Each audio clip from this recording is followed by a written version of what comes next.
So let's see. Okay. Live. Oh, all Welcome, right. everyone, to the 80th. That is four score, if you're keeping count. 80th episode of Playtest This. We're bringing back Kiff Scholl, this time with the game Echo Park. And welcome back, Kiff. Thanks. I'm so glad to be here. He is risking life and limb to be here tonight, although he has promised that he would at least keep an eye out to make sure that no fire is advancing upon his location. And then if he suddenly disappears, we know that he has made a run for it and he's doing what he can to keep himself safe. So, Wish me luck in that instance. yes. But first, let's meet our star-studded panel. Trevor, who are you and what are you doing here? You told me to come. Yeah, that's fair. I'm Trevor. I'm a board game designer. Nothing published yet, but like 8 or 9 different projects in the go. But mostly Alcatraz Escape the City. It's just been slow getting art for it. I know last time I was here, I said, "Oh yeah, it'll be next year." It's not ready yet. That's the way this stuff works, my friend. That's That's right. just how it works. More time to play test, right? Exactly. Eric, who are you and what are you doing here? Hi. Yeah, you told me to be here as well. Yeah. Nuts. I'm just here for the no. Hi, I'm Eric Ledger. I'm also a board game designer in Sacramento, California. I help organize the Sacramento Game Designers Meetup. You can find us on Facebook. And then my day-to-day job, I'm an attorney for the state. Whoa, I just dropped something. Okay. Yeah.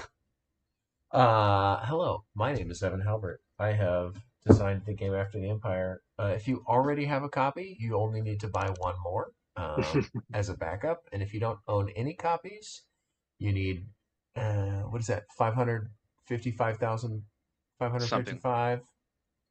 Or the hands together. We're north of 100. Was that just a million? Maybe a million copies is the minimum, the bare minimum. But on the plus side, that's only like 100,000 calyxes or whatever. So, welcome everybody. Kiff, who the heck are you, and what are you doing here? Oh yeah, right, me. I designed this game, Echo Park. It's my second board game design, although I kind of designed games since I was a kid. Just never really knew about these strategy games until like 20 years ago, and never thought about designing one of these until the pandemic. My other game is called Dogville, which is a worker placement game which is ready to go. I just looking for a publisher. And then this game was something I started because I was like, oh, I could design a game with a map after playing Concordia. Oh, yeah.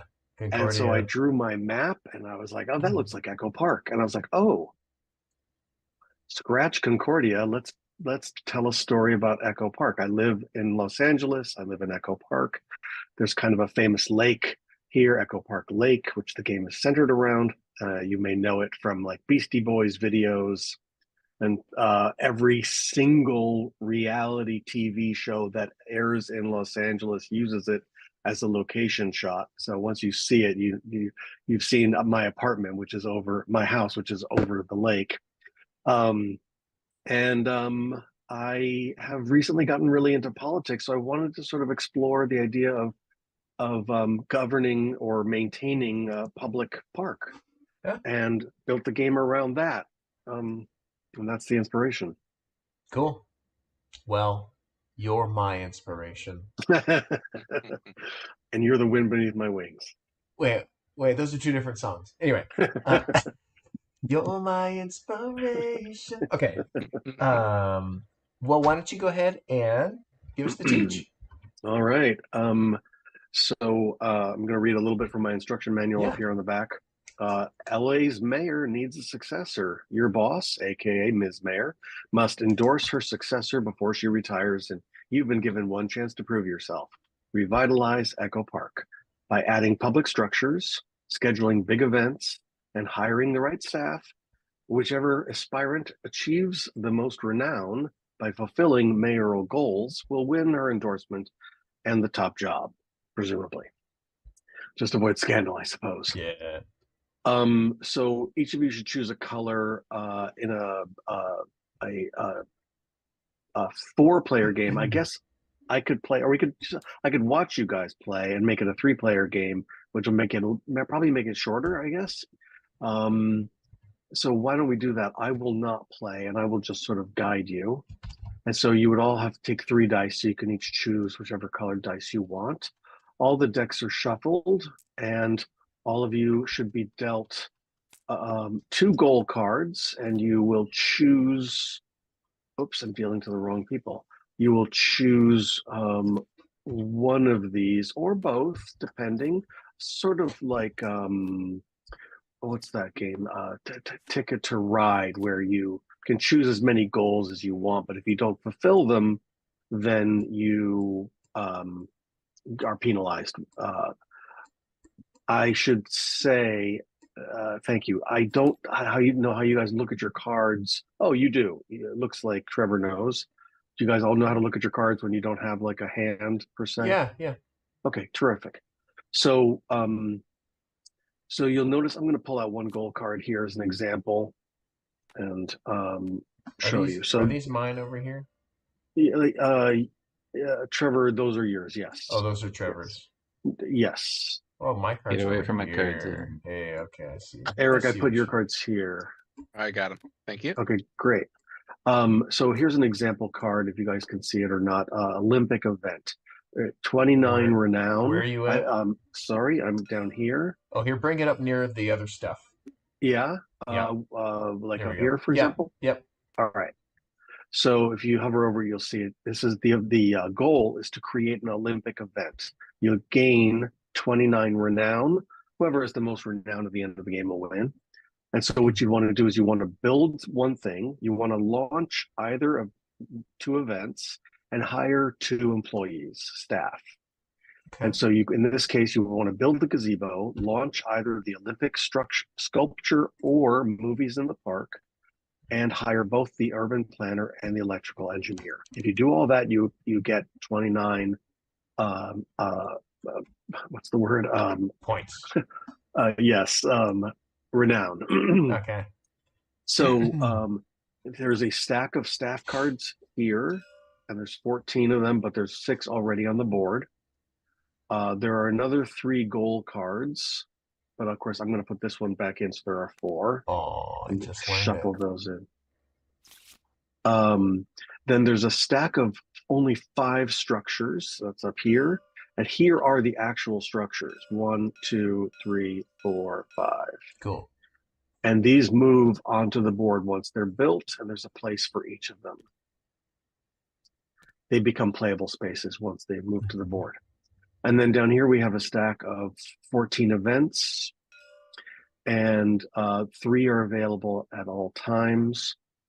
And so that's where you would those are where the cards are laid out for you to take them.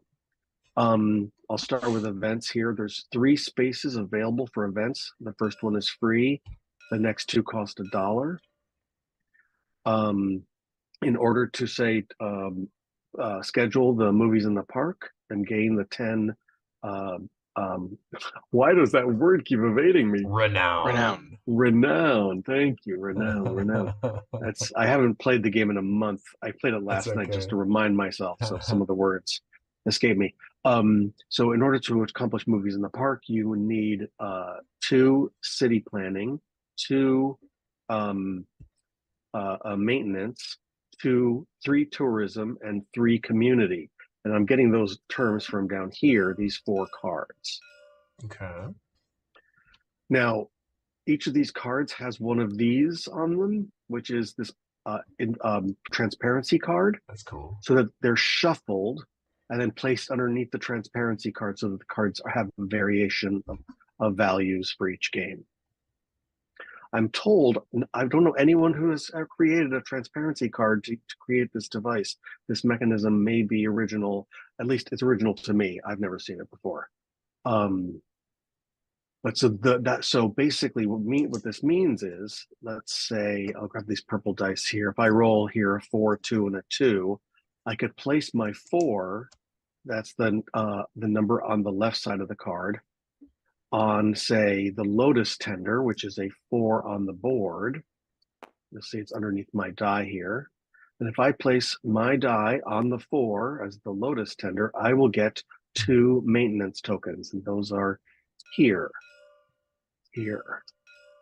So you've got city planning, maintenance, tourism, and community, or yellow, orange, purple, and green if that's easier, which is clearly expected.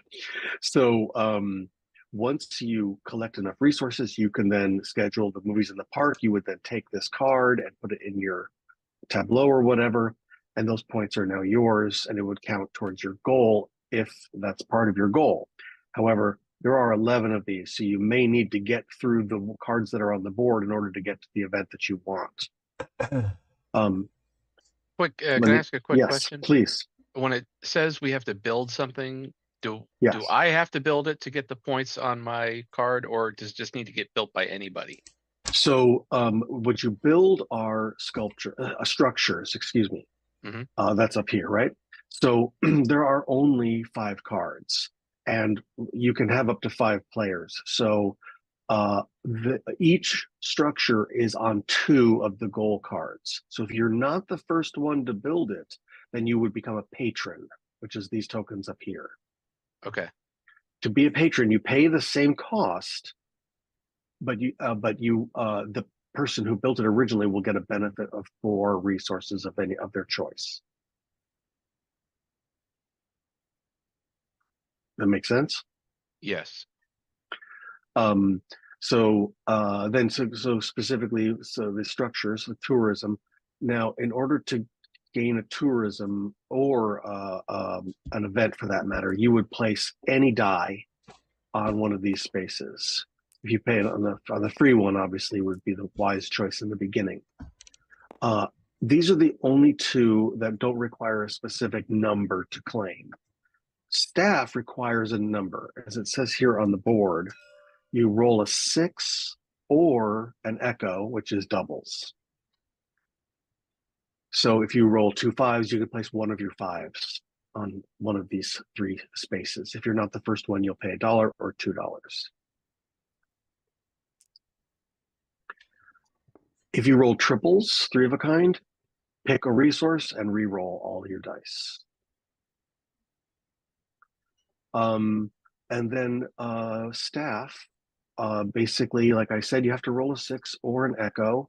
Once you place that double or that echo there, you can then claim any of these cards. The top row costs an additional charge, which is listed at the bottom of below the cards. But some cards are very powerful, and so they have an actual cost on them, like water tech, landscape architect, grounds manager, and fish and game warden. The names are very specific. So if you see like landscape architect, there might also be a landscape manager. So make sure you get the words exactly right. Groundskeeper, grounds manager are not the same career. So what is the total cost of the park ranger? 0. Roll 1 die. Placing a die here would be free. So the cost printed on the board is only associated with the top row. Correct. Okay. And is that then is that 2 resources or $2? Is the slash correct? Or okay. Yes, or correct. I'm not sure when you take, I got that 100% because I think what Evan said contradicted what I thought. So if you want the fish and game warden, don't you have to pay the 3 plus the $2? Correct. Or 2 resources. Okay, maybe I heard Evan wrong. I was asking about the park ranger.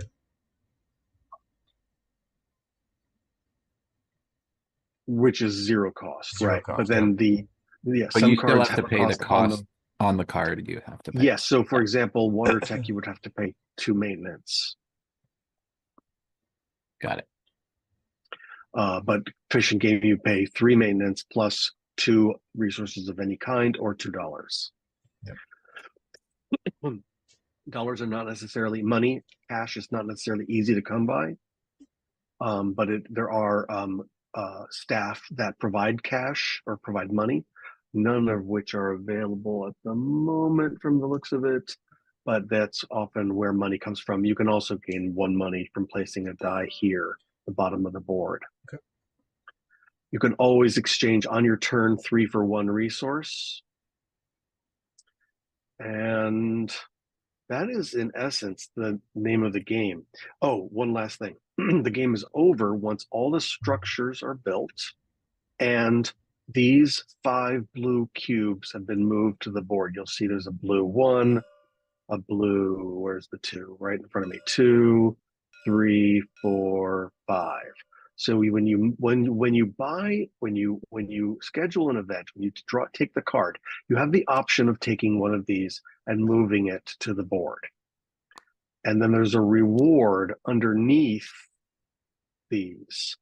So you can choose how fast to end the game by drawing these events, drawing these event cards and moving the cubes and claiming the rewards underneath. However, you may not want to end the game yet because you might not have accomplished everything in your goal and you don't want to lose points for that. So that's a little strategy as well as a way to make the game move a little faster, depending on your mood. What's the range of point values on the goal cards? They run, let's see, from memory, I guess I could probably cheat and look, right? There's a way to search. That's small. I literally can't see it from here. Okay. So yeah, they range from 20 to 30-ish. Okay. If you want, yeah, go ahead. What's your penalty for not completing a goal card? I think it's, let's see, I'll tell you exactly. It is -3 per card. Okay. You can always draw a new goal card. What you would do is you would place a die, a 6 here, and then draw 2 goal cards and keep at least 1. Sorry, those fires. Air outside is horrible. Oof. Keep at least 1. Let's see. Yeah.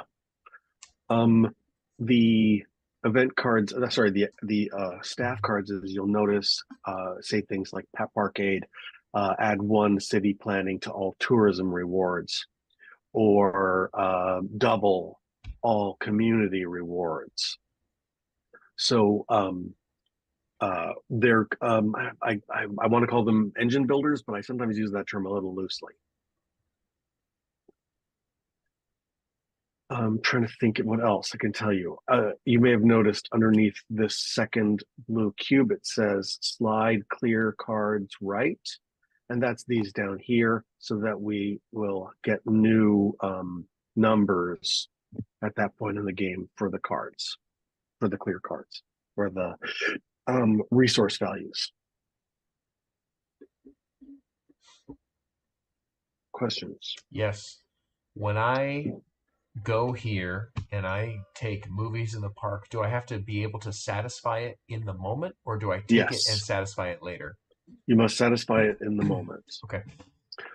Also, I should point this out. That's probably true of this as well. Yes, of everything. Yeah. Of all cards. Got it. So when you when it's your turn, so starting player takes a starting player token, which is this here, the Lady of the Lake. And then you would roll all your dice at once, and the other players do not roll their dice. You are first. So in this case, I've rolled doubles and a 2. So I could, in theory, immediately place here to place my echo and draw maybe a free one, and then turn moves to the clockwise to the right, and that person rolls their dice, and they then place 1 die, and then next player places 1 die, and you place 1 die one at a time, going around and around until the last player has placed their last die, and then the starter token moves 1 space to the right.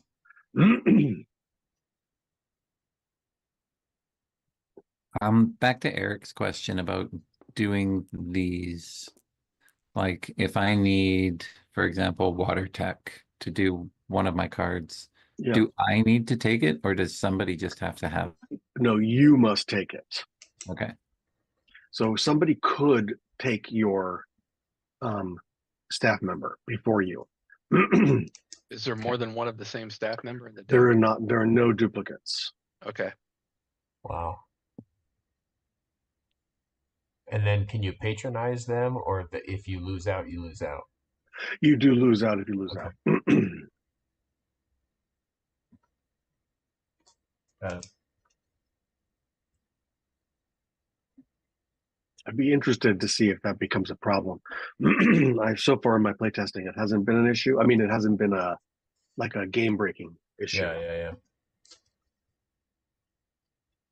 Oh, once these buildings, my God, it's right down my throat and I cannot get it out.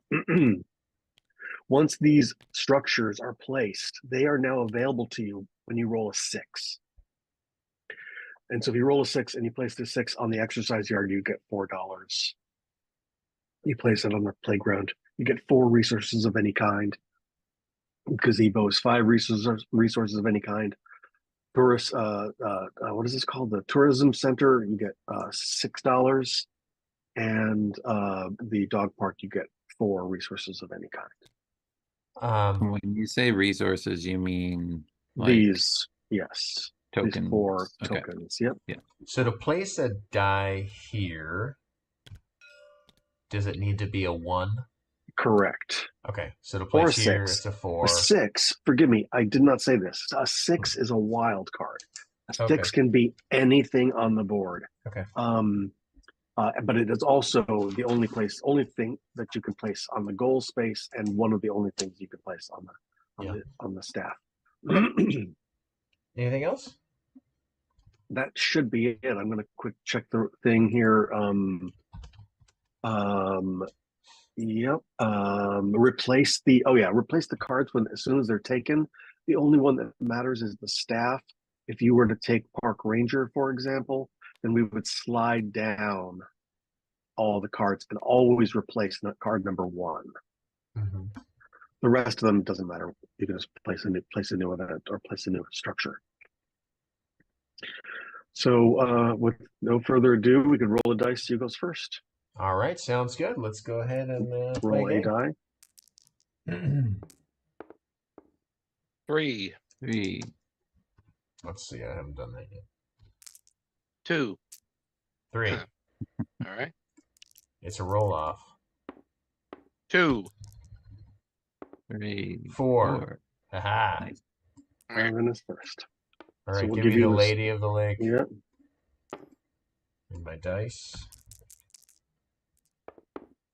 Ah, Okay. So take any Wow. resource you want and The reroll- devil's and work. reroll. Seems appropriate. Since you rolled triples, you actually have to re-roll. Oh, okay. You can take any resource that you want, but you have to re-roll your dice. You get a free resource. So triples, Correct. trips, reroll. 666 would be pretty mad though. +1 resource. I've actually figured out how to cheat on. So which resource do I take? Just anyone? Anyone? Okay. not that one. You guys better look out, because I am going to hold on. Let me check all my things that I need. Yes. Right. Okay. Oh, are we supposed to get rid of a goal card now? Oh yes. You should either choose one or Oh, both. Oh. Yeah, sorry about that. I see. That is true. Yeah, like that one or that one. All right. Let's get rid of this one. Do they go back in the deck? Go back in the or- deck and we'll just shuffle it. Okay. all right. Okay. Is that what's this one here? It might have been mine. We crossed paths. I set mine down. Okay. Oh, and did you? Is that yours?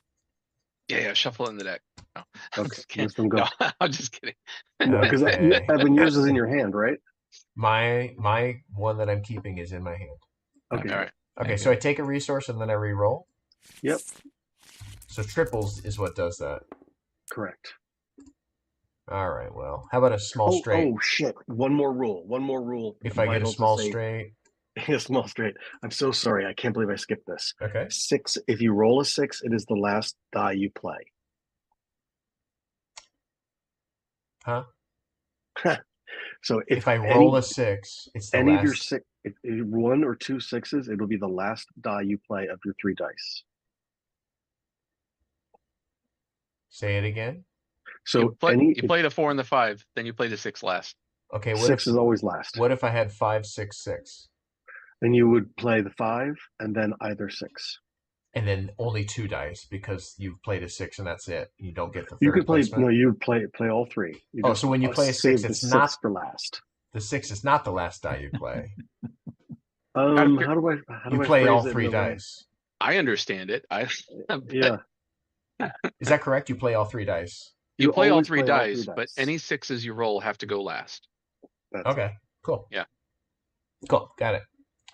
So I cannot play my 6 right now, is what you're saying. correct. Got Nobody it. else can either. You sons of bees. Wait, I can't play Evan's dice? I mean, maybe you should. You should think about it. Okay. I'll stop with the Okay. wisecracks. Okay. Okay. I'm gonna go jogging. Obviously. Where's that 5? Yep. So that gets me 3 community tokens. suckers. Okay. There it is. Dunzo. All right. Trevor is next clockwise. Doesn't resolve all his dice. We roll and then we resolve 1, 1, 1, 1. 1 at a time. Okay, cool. Is Oh, there okay. any? What are you doing to me? Hmm. Is there any opportunity to To roll freeze? anything ever? No, I'm just kidding.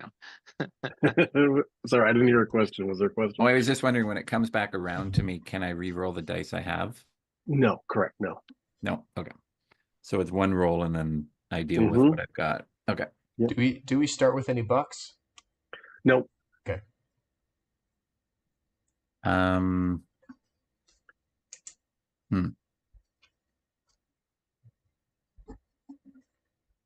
And if it's a purple cost, it's just anything or, oh no, the purple's here, right? Or the pink, whatever.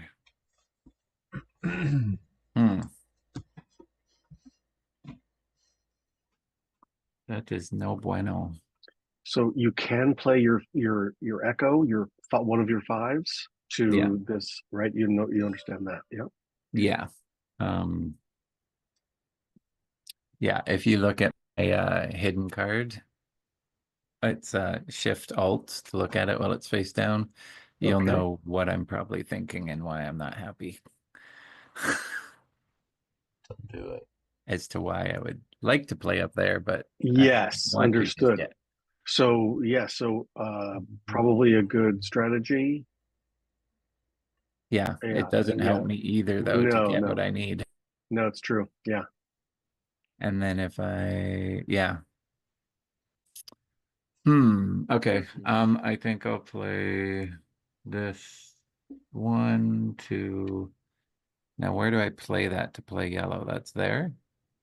Yes, trash pickup. And I take Whoa. 3. 3 wings. Wait. Cool. All right, my turn? Yeah. Yes. All right, let me roll these dice. All right. 2, 3, and a 4. Where's the gardener station? Is that this one right here? Which? The gardener station? Yes, exactly. Alright, so if I put my 3 there, then I get 3, I get 3 churros, right? Correct. Alright, I'll take 3 churros. Oh man, I wanted churros. I know, I love churros. Oh, it's just us 3 playing, right? Yes. So now I play my 4. Correct. Does player order change at all? Player order? No, it's always No. clockwise. I obviously need the Lotus Tender for 2 snips.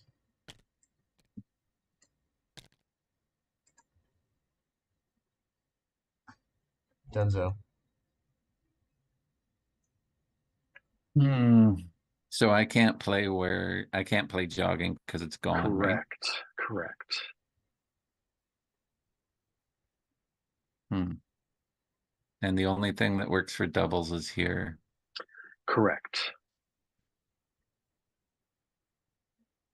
Add 1 community to all tourism.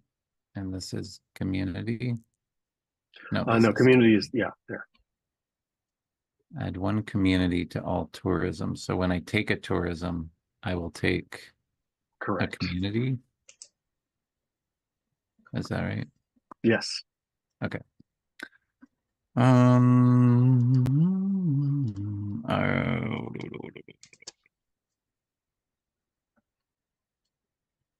Sure, I'll take item. It's not really what I want. So you can always take $1. Where's your other mitigation spaces with anything other than a 6? Is it just this one or? That is the only one besides, say, claiming a card. Okay. Oh, I can claim a card, right? Okay.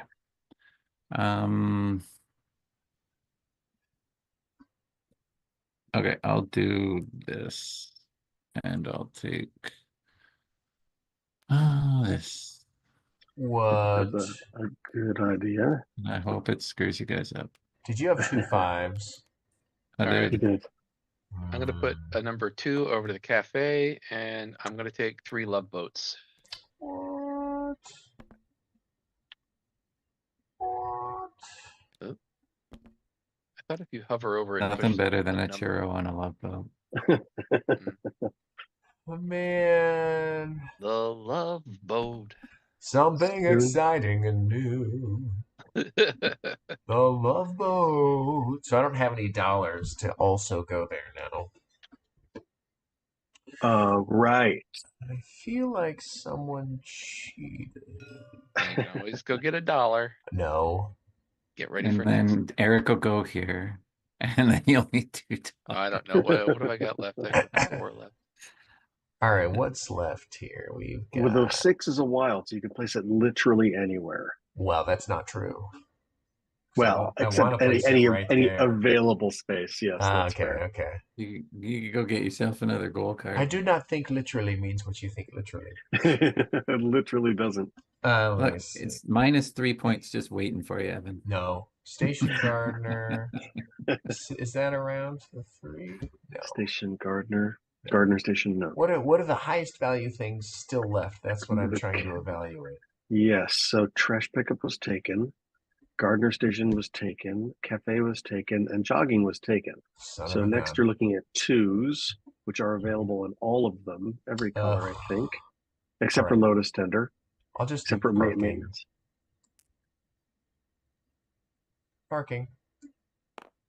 And that'll give me 2 wings. Cool. You're a rich boy. I mean, Rich in resources. and in love. Okay, done. Congratulations. Thank you. Can you afford that?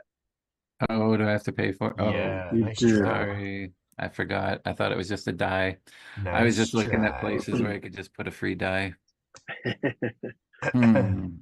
So 5 You got that blue gets 5. me- Is pink 5 open? Yeah. Oh wait, you can't place the dice on the blue ones, right? Correct. Okay. So I got a pink 5 and the orange 5 is gone. No, the orange 5 is open, so I could do orange 5 or pink 5. And this one lets me get 1 community to all tourism, so I might as well get the orange, or sorry, the pink 5. which gives me one of those and one of the running shoe. Yep. Okay. All right, my turn again. Yes. I've got a 4 left. I've got some love boats. I've got some churros. I could get a sneaker. I could get 2 more churros. Or a love boat. Something exciting and new. Churros I'll- are exciting and new. Or I could get $1. The Oreo churro is exciting and new. I should have got $1. So I should. Wait, where is the 4? The maintenance 4, is it taken already? It's taken, I believe. Maintenance. Well, Yeah, okay, it's taken, yeah. you've got this one here of sightseeing, and traffic is up here. I'll just take $1. They're up here. Is the dollar unlimited?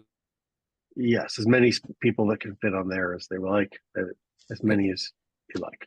All right, so I don't believe my restored dogs button works because we didn't set any. Does But that I mean also think just take our it dice means back?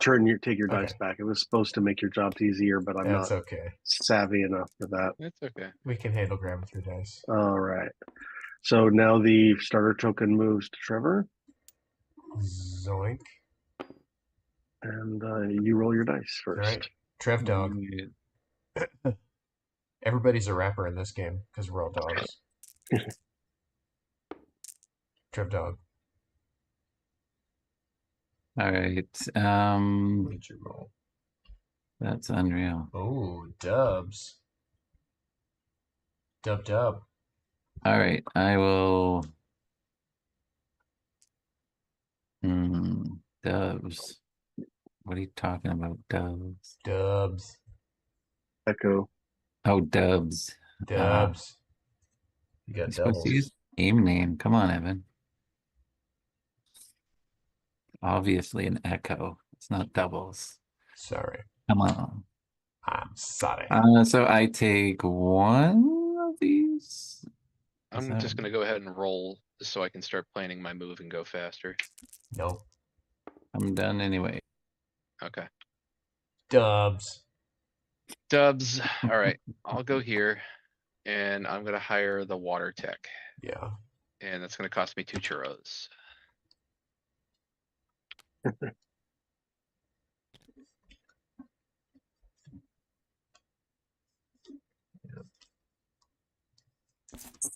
All right. Eh?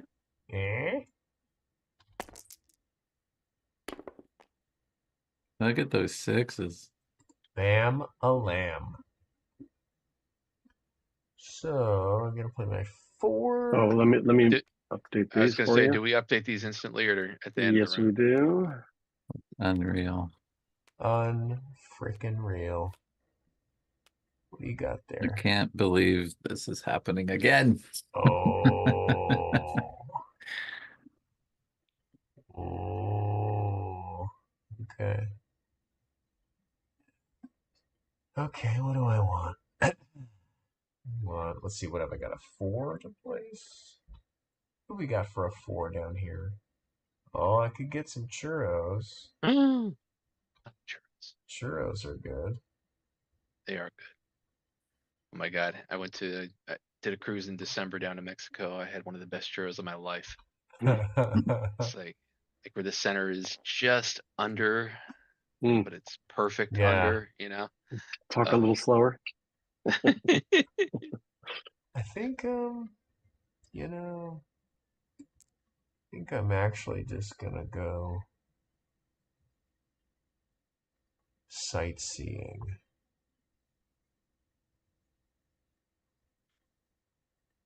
Is that correct? Yeah. I'm gonna go sightseeing.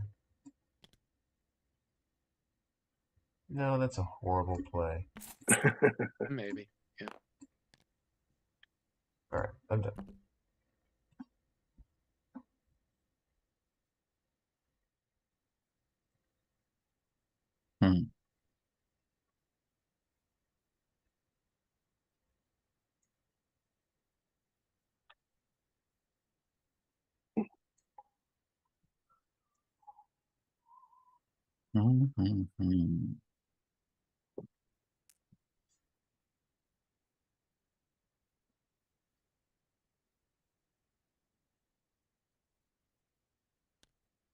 Childcare. I'm good. Whoa. Oops, so on. I must have a lag, eh? I don't know what's going on. I'm laggy. Laggy. You're done, Trevor? Yep. Okay. Can I go back here and hire another person with my other No. two? With your no, only one of the Echo can. Okay. So I got a 2 and a 4. Let's see, is the cafe open? It is over Alright. here on the Hey. far. I meant this one, the number 2. Of course, the cafe. My brain just did its own Not the thing. food Sorry. carts. The food Yep. carts. No, the Gross. cafe. No. I'm gonna get 3 love boats. Or not 3. Yes. Not 3 love boats. Oh, wait a second. I went there last round, didn't I?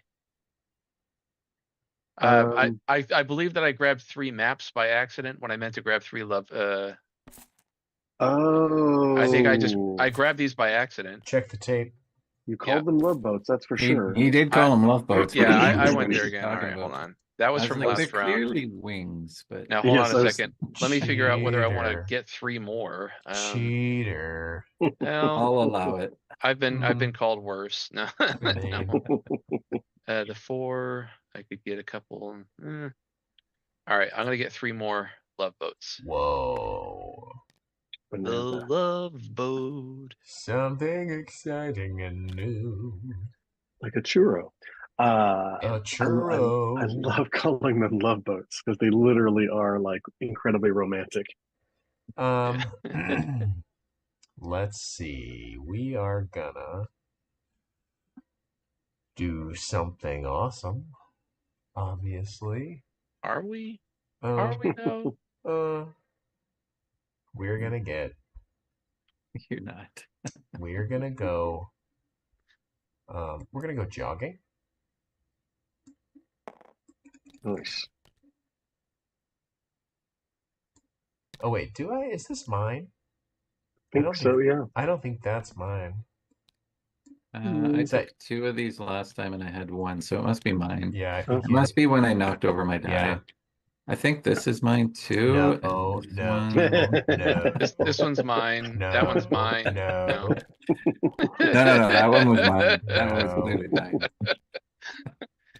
I'm done, you filthy animals. Keep the change. Yeah, filthy animal. A 1. I mean, It is the Trash pickup. loneliest number. One is the what do I do with that? It's no bueno. I mean, this is probably my best play, but I don't know what's coming up. Dang it. Do I Yeah. I'm getting 2 more churros because you're not gonna block me with that one do you got. it So I'll now? just skip you. I mean, maybe I roll no more 1s, so I don't know. I'm gonna hate Get your myself. dollar. Get I'm gonna yourself hate a myself dollar. in the morning if I don't get the dollar, but Get you a dollar. I'm just gonna do this. We're All gonna get. I've gone. Your go, Evan. We are obviously going to buy the Angeles Temple Day. Nice. By spending 2 of these, 4 of these. Oh, that was only 3.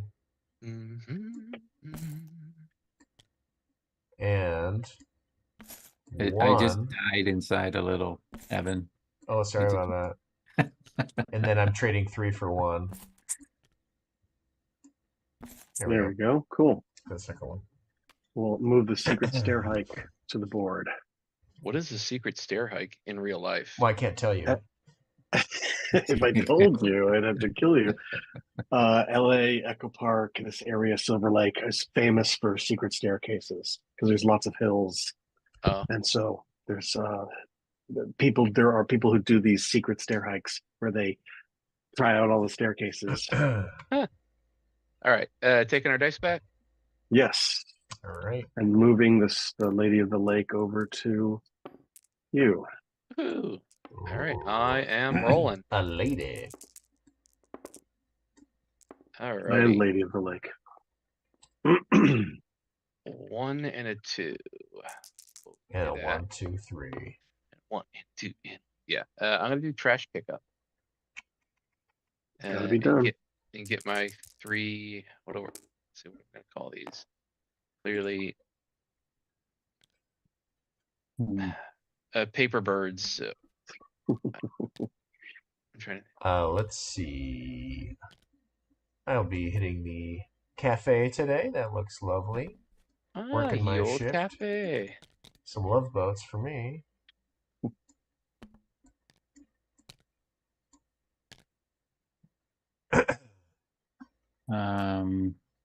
Oh no, Whoa, Cheater, no. cheater.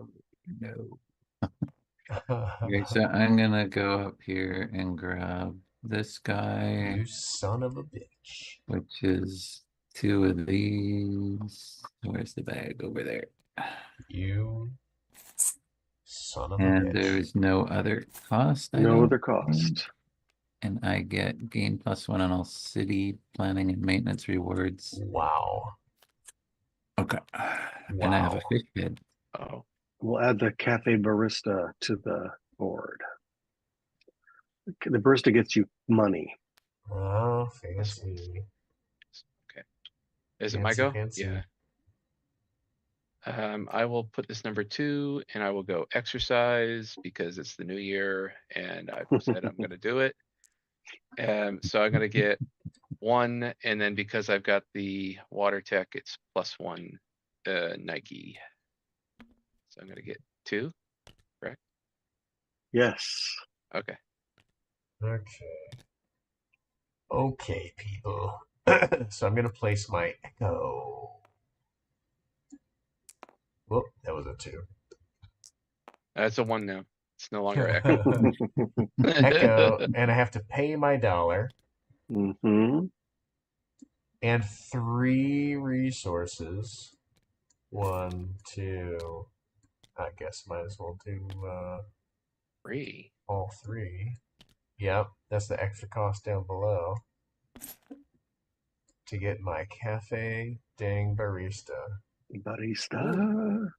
Someone's going for a goal. I doubt that you know how this game works, just based on how you said that. Okay. So I can go anywhere with this number 6 that I've got. That is correct. Hold on. Although it's I not your still- turn. I Oh. know I'm gonna lose, but I still get a turn. Sorry. Yeah, that's sorry. Sorry. I'm still here. Yeah, I think I'll take this 3 for 3 of those.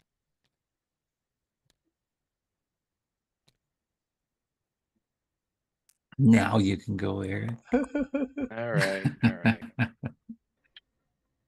I will put my 6, which can go anywhere on the number 5 parking and take 2 more paper birds.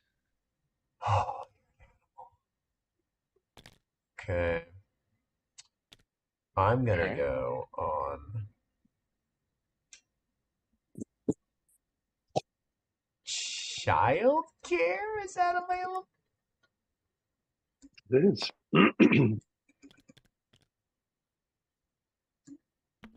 Jambo. All right. Let's get Everybody also. And this is just any die up here as well? Correct. Hmm.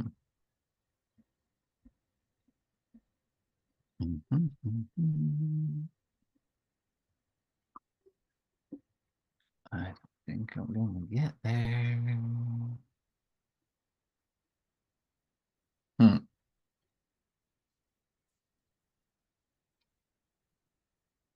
I think 3, 6, 3. Yeah, let's just do this one.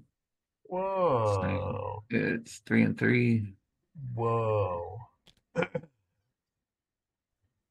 Holy slowness.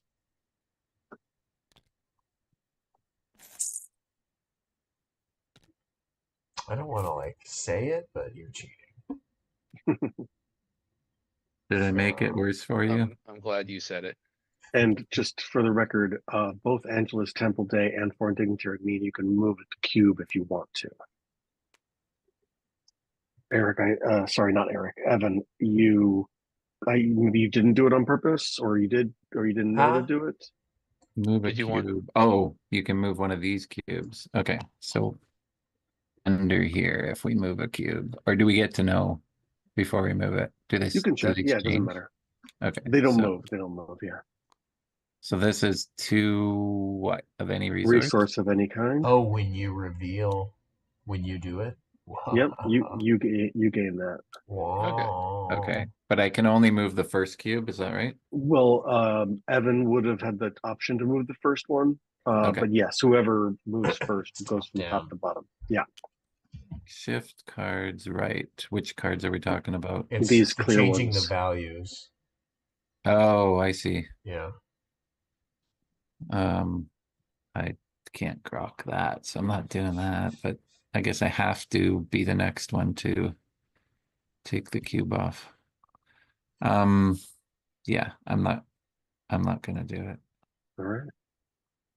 All Is that right. everybody? So you bring your dice back, and we'll move the lady to Evan's backyard. Yeah. The landlady of the lake. The landlady of the lake. Landlady lady. Rolling. Another small straight for me. Yahtzee. Yahtzee. Let's see. We're gonna go to the food carts for 2 love boats,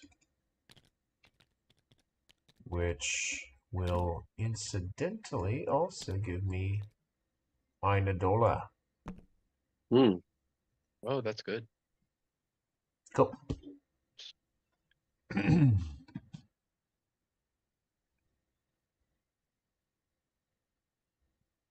All right, I'll do this. What? Oh, it's a 3. You can't do it anymore. Yeah, sorry, buddy. Sorry, buddy. Them's the rules. And which one do I want? The City free one. planning. Add 1 city planning. City planning. Ha ha ha. Yes. Diplomatic immunity. Ritualistically.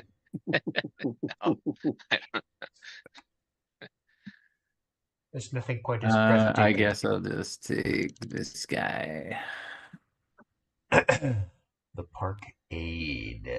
All I right, we'll think. slide down and bring out Reveal the janitor. the janitor. All right, my turn. See. See. I'll go here and I will build. No effing way. I'll build the exercise yard. Cool.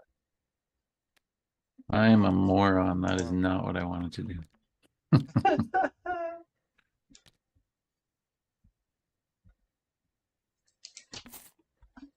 All right. For Exercise yard. I should have took this card, but that's okay. I rushed myself. Hey, we can't all be Russian. Well, I listened to Evan. That's the first idiotic thing I did. I mean, Boats. it's very fair. Go ahead, Evan. I'm just counting out my costs. Do we replace this structure? We do. Okay. Flip-a-doo. The gaze bow. And then we'll also move the exercise yard to the board. The gaze bow. Hey, I don't come up with the terminology, okay? I just read them like I see them. Oh man. So the exercise yard is now available. It gets you 4 money if you roll a 6. Whoa, I did not roll a 6. And how did that become available? Because Uh, Eric 'cause, built it. Oh, he built it. Okay. Like Sorry. a You're looking at. son of I'm a. looking at it. You know, I think y'all better get out of my way because it's time to tend some Lodi for 2. Or wait, should I? Maybe I should buy a guy. Oh no, I can't buy a guy. I don't have a 6 or an echo. All right, I'm just gonna tend some Lodi then. 2 clips. Dunzo. Super. All right, I'm gonna go. I'm gonna do. Oh yeah, sorry. Still It's here. like, I I'm already still know. here, you guys. I'm still here. Oh man, what is with my delay? It doesn't say I have a bad ping, does it? Cafe. I don't know. No, it looks fine. I think it's just So your. that's 3. It's It's just your me. mouse It's skills. incompetence. Yes. All right. Oh, and anytime I gain from tourism, I add 1 community and 1 city planning. Is that right? Yeah, add 1 community to all tourism, add a city planning to all tourism. So yes, you get a community and city planning. All right, I'm gonna go jogging. And I'm Feel gonna like get I'm going direct. 4 sneakers. Wow. Jogging seems good. Let's see. I've got a 5er, which again, I can't do that. So I might as well. Oh no, Yeah. do you put them all in your hand, Eric? Yeah, by accident. Okay, got it. I was And like, then where'd they go? I realized I drew 2 of these earlier, and I didn't know where they went. They went to my hand. That's why I put them back. There we go. It's all coming together. Yeah. Dunzo.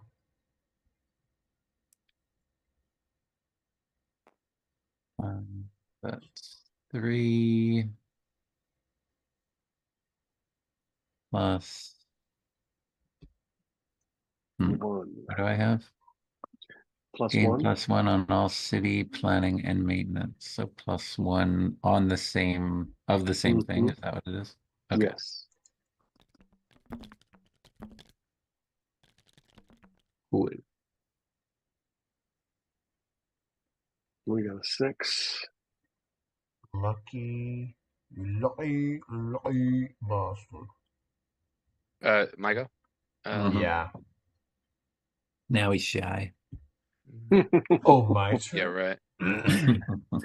I'll go here with my 6, and I will get 3 of these yellow things. What?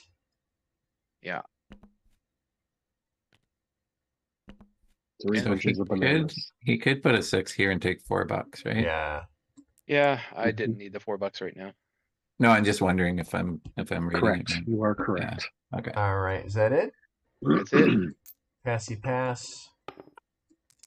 Grabby grab.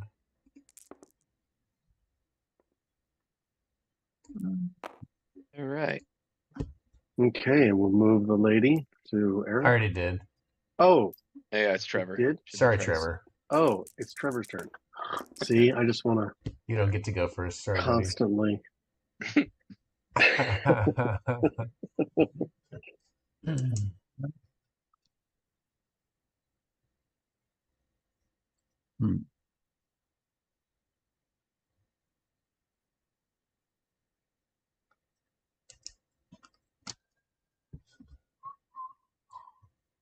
15.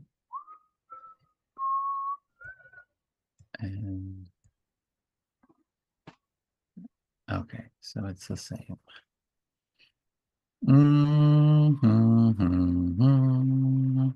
What's better for me? Nothing. Nothing. Nothing is good for you. Why nothing? I thought you were humming bastard. Oliver.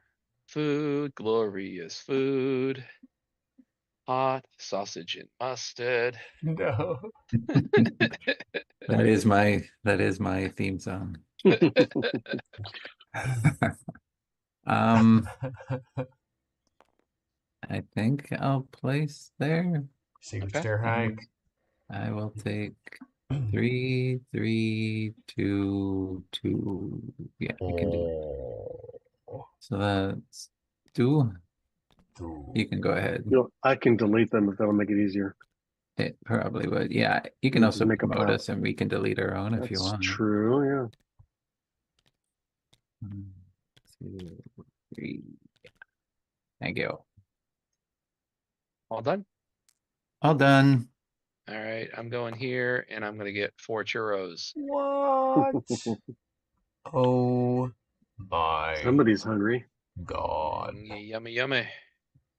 I'm going back to the well, yep. Did you roll? Back to the oh no, I didn't. Or did I? Yeah, I don't you think rolled. so. Did I I? saw you place the dice on your Maybe cards. not. I never saw So you maybe I roll. didn't roll.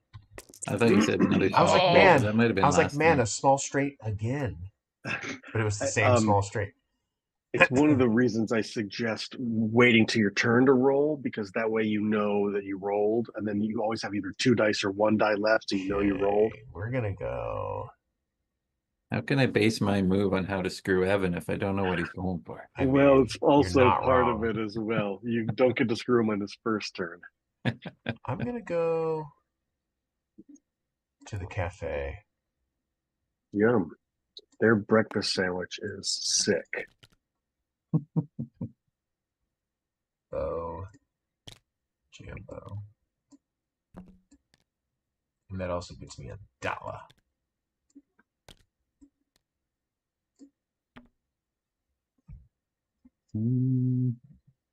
Oh. Oh. Yeah. Okay, I'll do 5, which is 3, and I don't think my cards do anything for me, do they? Community. And No, 1 nope, sorry. community, You're correct. You are correct. It's just 3. the way Okay, around. cool, cool. Oh. All right, I'm gonna go here. I'm gonna get 2 + 1 sneakers, so 3 total. Seems like cheating. Maybe. Smells like teen spirit. See, I obviously am. Well, did you just go jogging? Yeah. Oh my gosh. No, I went to childcare, not jogging. Jogging's number 5. Where's jogging? Actually, jogging's taken by Trevor. Yeah, I Trevor did took go it. Trevor. jogging. Trevor, you know. Ugh, I know. Trevor. Tell me about it. Womp womp. Womp. Freaking womp. Where's the, wait, did somebody take, okay, it's right there. Parking. Give me 2 wings, please. Thank you. When Wow. does the game, what's the end game? So once all 5 structures are played and all 5 tokens are on the board, that's the last move. Okay.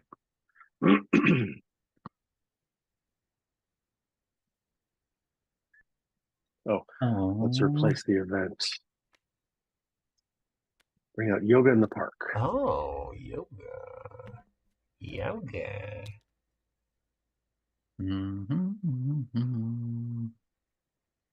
Oh, Peter. I think I will get. I have no money. He's got no money. Not anymore. Please, sir, can I have some more? Please, sir. There's a theme. Is it my turn? Are you waiting on me? Yeah. All right. What are you gonna do with all that 6? All that 6 up in your dice. I'm going to Don't you maybe do it. hire somebody. Don't you do it. Don't do it. Don't, It's a trap. don't do it.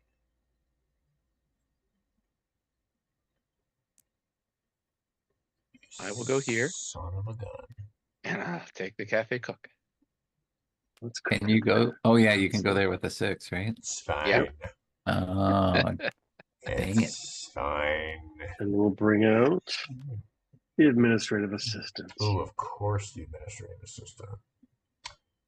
Well, in that case, I'm gonna do the coolest thing you've ever seen in your life, which is Go on.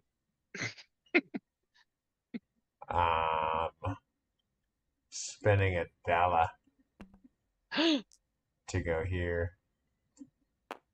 Whoa. What should I have gotten? Oh, it's a Tight 6. quarters. Tight quarters. Electrical engineering. Grab the wrong one.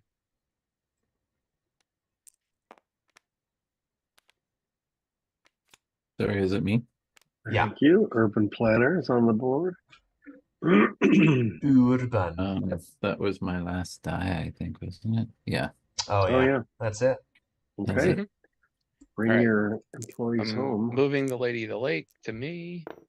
Lady of lake. Lady of the lake. Rolling my dice. She has the funniest All pose right. because she just stands there with her arms up.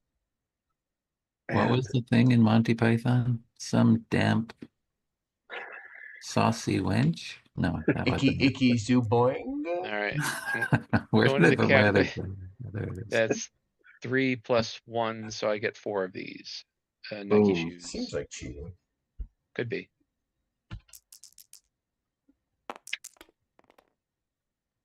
they always go right into your hand.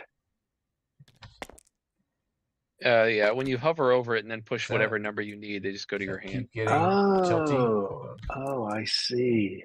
Still don't know this app after Alright, 5 years. Yeah, it's easier than drawing one at a time. Yeah, Let's yeah. see. I'm gonna see. Station gardener. That's right. That's nice. Or I could do a 4. A 4 gets me not. That's nice. That's actually quite crap. Okay. The 3. I think we're just gonna go station gardener. The 3 clips. Ambo. Wow.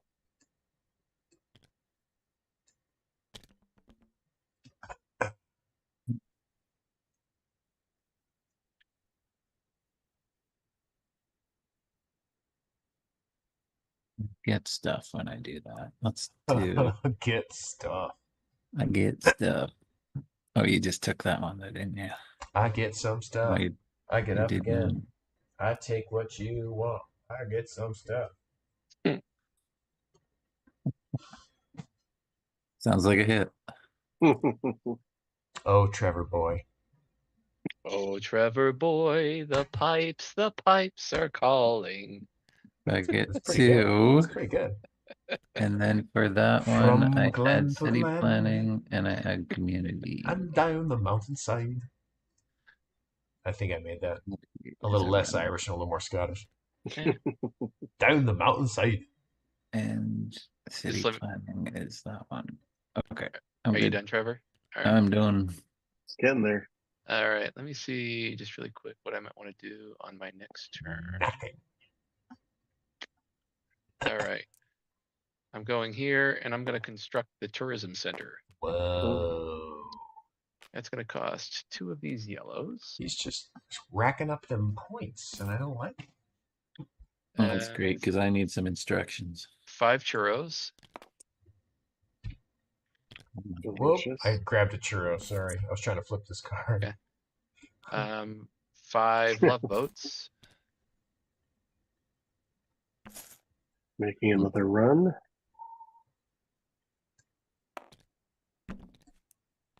And 5 Nike shoes. I'm going here. Let's put the tourism center on the board. Out of curiosity, Yes. well, I'll wait till it's my Paying turn to ask the $1. question. You gotta be kidding me. Getting a gaze bow. No, It's French for something. I mean, isn't it all French for something? That's crazy. He's going here. And then this one comes out. Yes, it does. And we'll move the gazebo to the gazebo to the board. alright. This one Available goes with a here. 6. This one goes here. And these 5. Quick, someone save it. Quick. What's happening? Evan booted us. Quick, Did someone I? save Was it. that on my end? Yeah. Sorry, I don't know Oh. what happened. I'm here. No, but I got. Oh. I don't know. I got a PNP disconnected thing. Maybe it's fine. Oh, okay. Are you still on, Evan? Evan's not in the game anymore. It booted me from the game. Who was hosting? Kiff. Me. Oh, okay. We're fine then.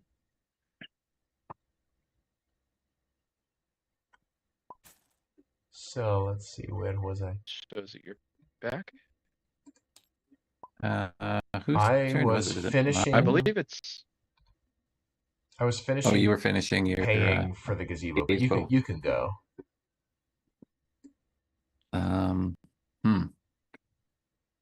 Okay. That didn't work out. Let's see. How come I can't group select anything anymore? It's I would need. very strange. You mean just delete them for you? Sure. Is it all of them? Yeah. Thanks. That's very strange. I can pick Oh, these it up, but is. not group select. What? It's I fair will enough. do. Is the 5 green gone? The 5 is still there. Yeah, right there. I mean, I've got so many runners. Why not get more? Mhm. 3. And do I get anything with that? Add commute. No, I don't. Okay. Let me see what my options might be, because that's what I was going to do. I guess I could go to parking, or I could go to get some churros. I'll get some churros. I get an extra one, so I'll get 2 churros.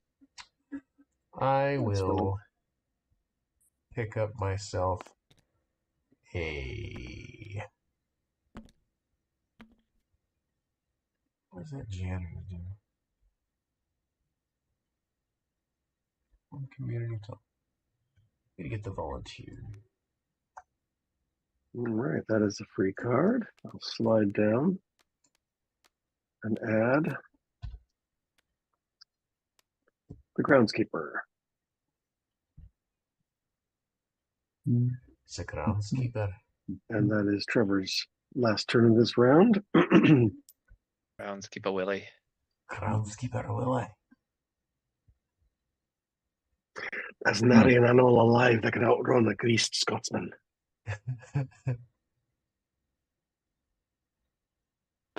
A young bunny begs, or a young bunny bray. Oh, crap. I read that wrong. Son Dang of it. a. Uh-huh. Did you need the volunteer that I took? That's not good. All right. That's not good. The 6 doesn't allow you to grab a new goal if you need to. It does. Okay, well, yes. I may not be in any better position, but I can draw 2. Mm-hmm. Okay. And do you keep you have to one take or one? both? You have to take at least one. Can I And give it's this one negative back? if you don't get it though, right? Yeah. It is, yeah. Negative. Okay. Can I give this one back? You cannot. Oh, okay. Maybe this Brutal. is I don't know. Brutal. Let's just look.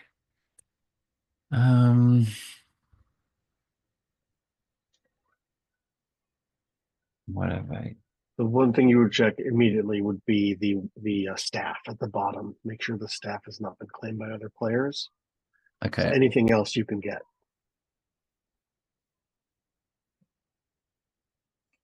I mean, 99%. I don't know what the actual statistics are, but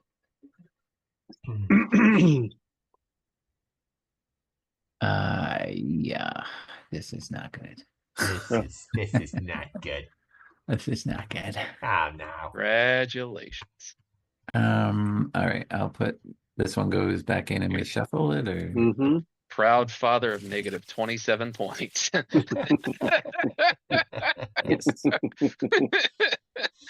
I just need seven more. Is and that I can everybody? have 27.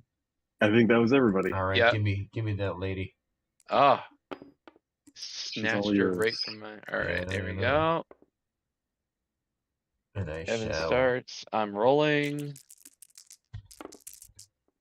Okay, 2, 3, 5.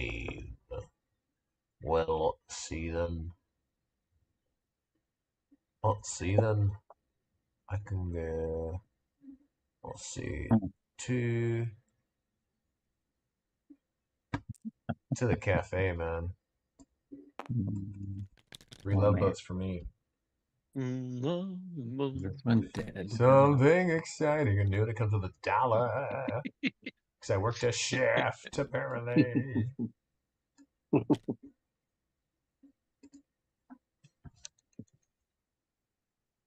just have to see if my card's dead, if there's any point in even going after it.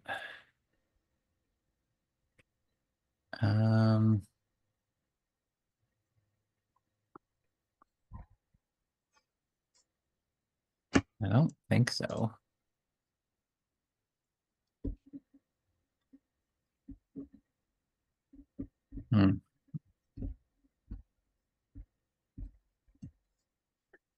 I was playtesting this last night, and one of the players, I played a 2-player game with myself, and one of the players achieved more goals than the other player, but the second player had more events and was able to win through events and structures. So even if you don't pull off the goals, all your goals, it's not a game, shouldn't be a game changer, shouldn't be a death sentence. but sometimes it is. But Then again, but maybe it is. I can't do that yet. Okay, Groundskeeper, that's will not I? where they're going. So 3, 4, 5. 3. 3's good there. And is it open? Yeah, sure. Let's. Anybody else got 3s? Yeah, you bastards have 3s. So I'm going there. So I get 3 churros. +1. I'm going trash pickup. +1. That was a 1. So that is maintenance. So add 1 to do. Was that back to me? Yeah, So I got a 3 and a 5. There it Let's is. see. Alright, so I could go jogging or something like that. Mm-hmm. Oh yeah, I'll go jogging. So it's 3 shoes. Put them out nice, like this. And then when I go jogging, it's community. I get this.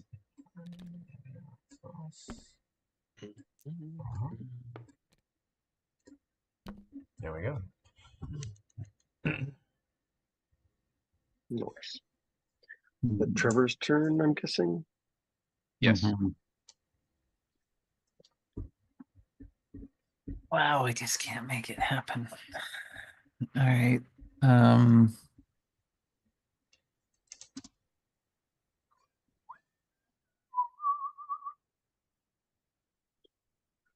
If Someone Cool. claims a building. I'm repeating myself, but just in case, if somebody else claims a building that you needed, you can always be a patron and fulfill it that way. Don't remind him. Don't you do it. Don't you dare. So to be a patron of like the whatever this is, what is this Arts. one? The arts, yeah. Yeah. That's correct. So to be a patron of that, I would have to find the card on the table somewhere and find out what it costs. Is that right? Yes. Yeah. You have to pay its cost. So who has this one? You got to pay the troll toll. Exercise yard is Eric owns it, so you just have to Okay. pay that. I'm not place finishing that line. place I a see. die up here, and then just pay the cost. Okay, I got you. I love Danny DeVito. He's so good. Yeah. It's so good. That was a very good episode. Nightman. Wow. That's interesting. I'm All sorry. right, I will do.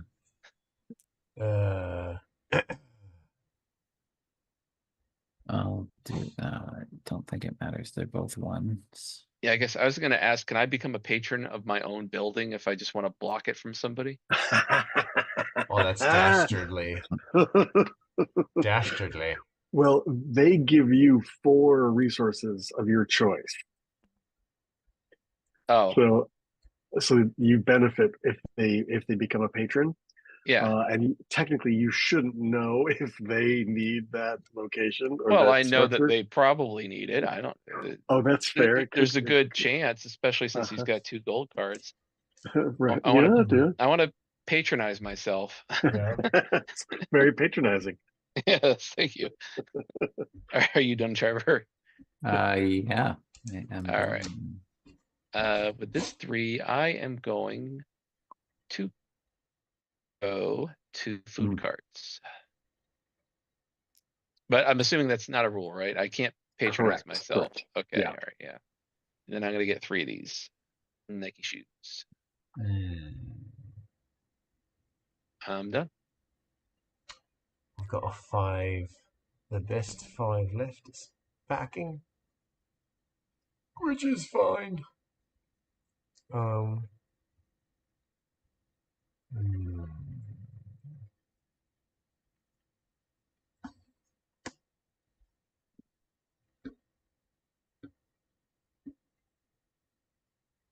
Yeah.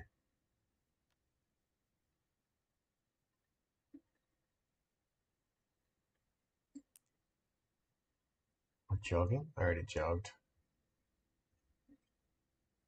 I'll go parking. So when I park, I get 2 of these. And Where'd that go? 1 love boat. Okay. Dunzor.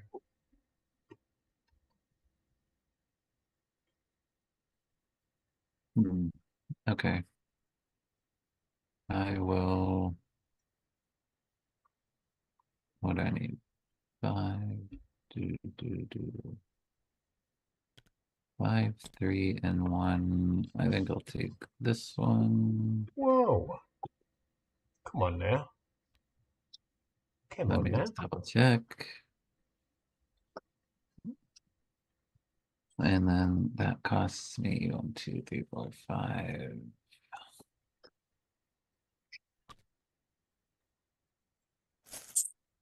And 1. And 3.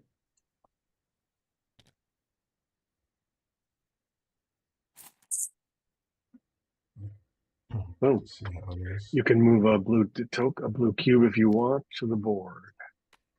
Oh, sure, why not? Let's screw with people. Yeah. Do it. All right, and we'll slide the cards down. Where's the It's near the bottom. it is. Ugh, I hate when that happens All every right. time. I'm putting my 6 on the gaze bow for Gazebo. 5 of my choice, which I already selected and put up here. So I should. Oh, no. nice. That is rude. Well, I'm just trying to hurry things along. It's forward thinking. Wow.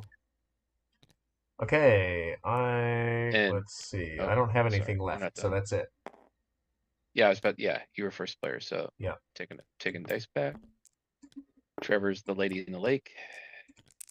Speaking of the lady in the lake, if anybody was interested in the quote I was trying to think of, it was strange women lying in ponds distributing swords is no basis for a government. I know. Is that Simpsons? Oh, that was Wow. almost a 6. That was a 6, and Wow. it got knocked over to a 4. Wow. Oh wait, I had one more die, Did you? didn't I? Oh no, No, you didn't. where did I do with it? I put it. Oh, I put it over here. That's what it Yeah, was. yeah. Okay, I lost track. Okay. Cheetah. I was looking up my quote.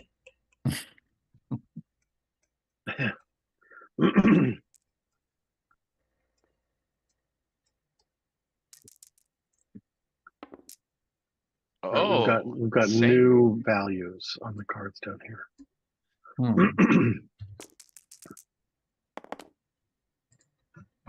I can't roll sixes or doubles to save my life. And it's me first. Mhm. That's amazing. You sure these guys are in that deck?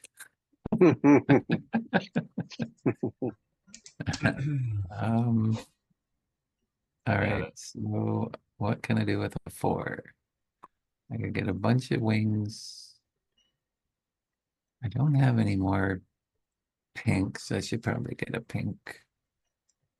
Yeah, let's go for plus just in case he wanted to use his 4. I already know what I'm using. Okay, so I get 2 of these, and then there's probably something else I get. One community, city planning. So one of those and one of those. I'm building a playground. Yeah. Boom. Now, does this go off too because I got a city planning? No. They don't Accumulator, what's the word for that? Yeah. They don't multiply. Right. I'll move playground to the board as a playable space. Not if you don't roll sixes. Unless you only if you roll a 6.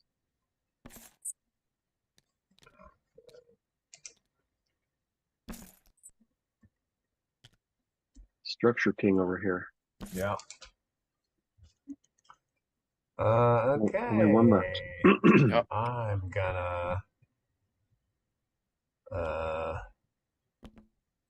go. See, I've got a 1. I can do some lawn care. That is maintenance. 2. Done so. Okay.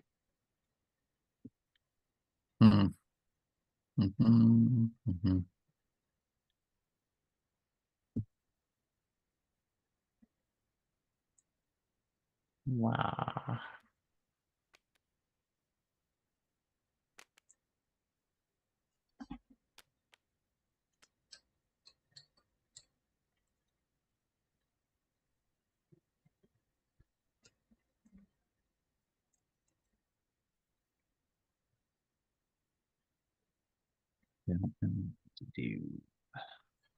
Don't know what to do. Don't know what to do. So a 6 can be any of these Anywhere. spaces. As well as, of course, here. Anywhere. Don't. And any structure as well. Not there. Just kidding. And the only way I'm going to cycle the card that I need into here is Correct. by playing one of these. Yes. Is why you're pointing that out, even though those 6 are not winners. Hey, What are you saying about the grounds manager? Everybody, what? Come on, man. Come on, man.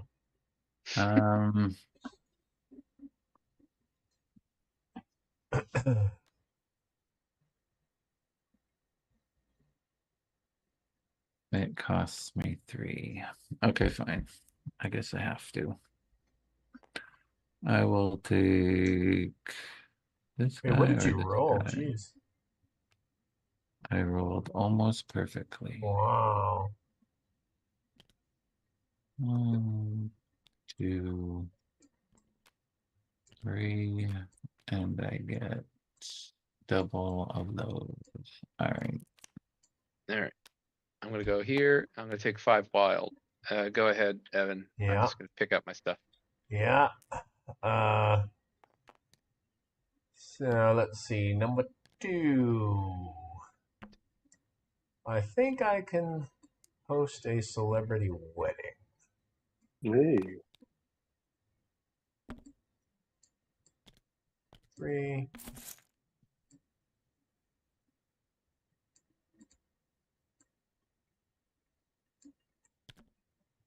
Three. 1. Cool. et voila. And you can move a cube if you want. I mean, obviously. Obviously.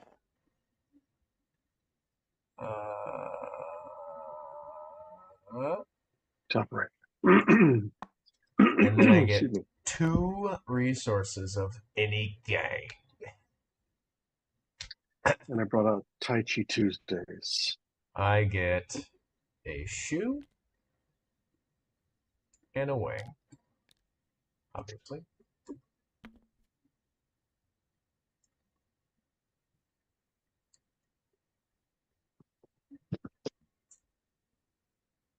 The 3 is gone for the pink somewhere, right? No, it's Oh, to the it's over far there. left. Yep. Okay. I'll do that, and it gives me 1, 2, 3, and I also get a community and a city and city plan. planning.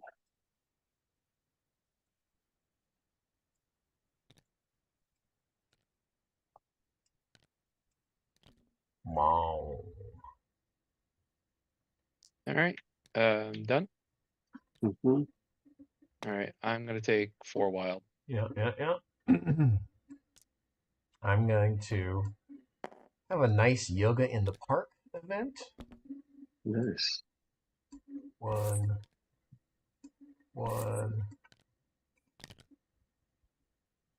2, and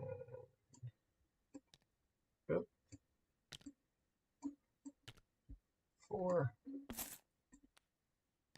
Yoga in the park, everybody. Nice. Bring out farmer's market. That's time to pass the lady, right? Think so. All right. To That Eric. doesn't sound right. It did not. No. All right. I Roll on. apologize in advance. Roll. Oh. Oh, Okay. So Oh. 3 of a kind, I get a resource. correct. And then reroll And then all reroll. dice. Okay. I will just take a one of these. I will put my first 2 here and build the last structure. Yep. Whoa. There you go. The So when this is the final round, is that right? No, there's going to be 2 more events built at minimum. Okay. Because you don't have to move the token if you don't want to. Okay. The cube. Let's see here. You get a free Move the dog resource park if you in. roll triples. Is that what it is? Correct. And then you re-roll. Let's see. The best 2 is exercise, which is here, and that'll get me 3 shoes. Which, when I'm getting community. I also get one of these. Cool. Trevor. Shakalaka.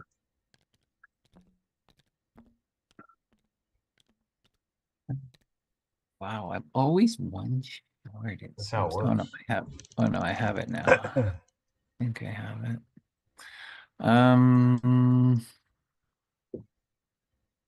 Oh yeah, I have it. So if you latch onto somebody as a patron, you owe them 4 resources. You don't owe them, they draw them. Oh, they draw them. Mm-hmm. Oh, so it doesn't cost me 4 extra resources. Correct. They just get something. Okay. And then when I become a patron, do I still get their victory points or their renown that's on the card? Yes. I'm assuming. Yes. All right. How do I indicate that we co-own the card? You take the patron token. I take the patron token. Oh, okay. And there's only one patron per Right. thing. I gotcha. Okay. I mean, I don't know that I'm gonna get there, but let's try it before somebody really. So I'll take the playground patron token, which is 4, 4, 4, and 3 churros. All right, and I get 4 wilds. Yeah. Okay. Want some churros? Those. Take another. Okay.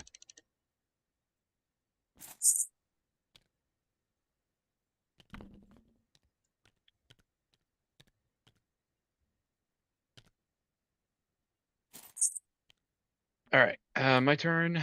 Let's go Tai Chi Tuesdays. Hey. And I'm gonna move this, of course. Yep. Let's see, where's the number 4? Right here next to this pink die. Where? Right there. Oh, All right. drop where it was supposed to drop. There we So go. So I get this plus 3 wilds. All of my resources to go back to the bag, and then I'll draw 3 And out. I'll get. uh-oh, my internet connection is unstable. Can you guys hear me? Yeah. Yep. Okay. Where was I supposed to put my die, Kiff? Your die should have gone here, so it would have cost you $1. Okay. $1.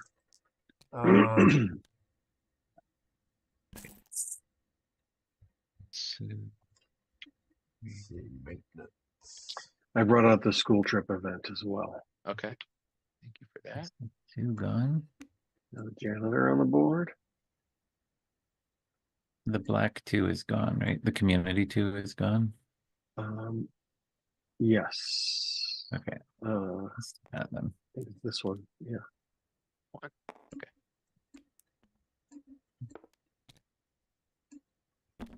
And you All right, brought you out took the what on the janitor. board? Yes, Evan. I did take the janitor. All right. Sorry, what was that question? Oh, never mind. I was just wondering what you brought out, but you haven't brought it out yet. It is the operations manager. My favorite drawing on the whole board. Sexy turtle lady. There you go. There you go. That's nice. I'm so sexy. Ah. Make it stop. Make it stop. Oh, honey. Oh. Is it my turn? Really Sorry, brought is her out it of her me? shell. Is it me? Let's see. You have 2 dice left. So yes. Okay, sorry. I think it's play the 1 first, though. I need Oh, that. question. Only 6s can go here, right? I can't put echoes here too. Correct. Okay.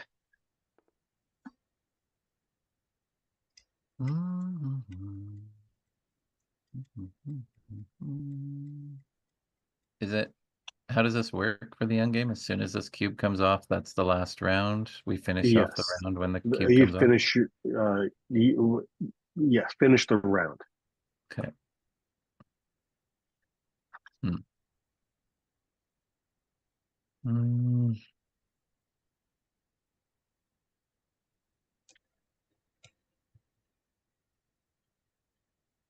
That's no good. That's okay. It's no good. Oh, here, I guess. Oh, You know, actually, according to my notes, it says the end of game immediately happens when all 5 structures are built and all 5 blue cubes are on the board. So it technically is not finish the round. oh, Okay. okay. At the end of the game, is money worth anything as far as victory points? Only as a tiebreaker. Okay.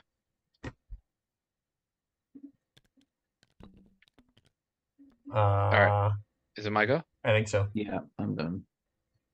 All right.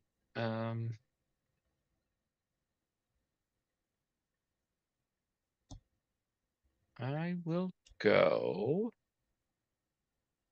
Oh, I don't know where I'm going. Because the spot I wanted to go, someone already took. Son of a. Evan. I'm sorry. Actually, I'm really.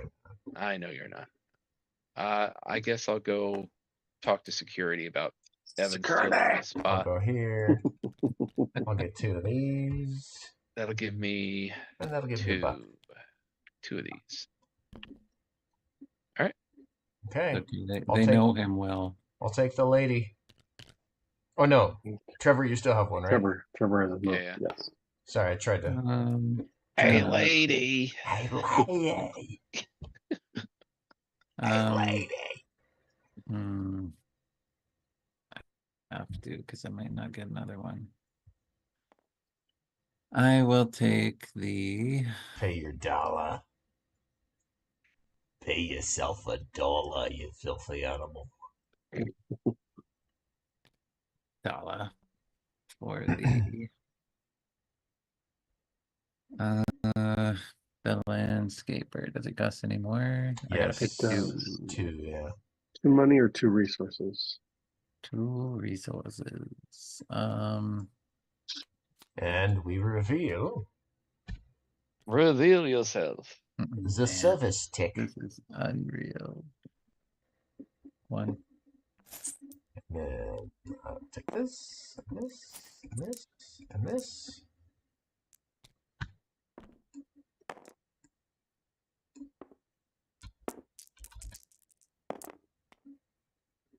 Oh, and I took 3 of them. That should come back. I forgot to take Someone's my got- double. Echo. Echo.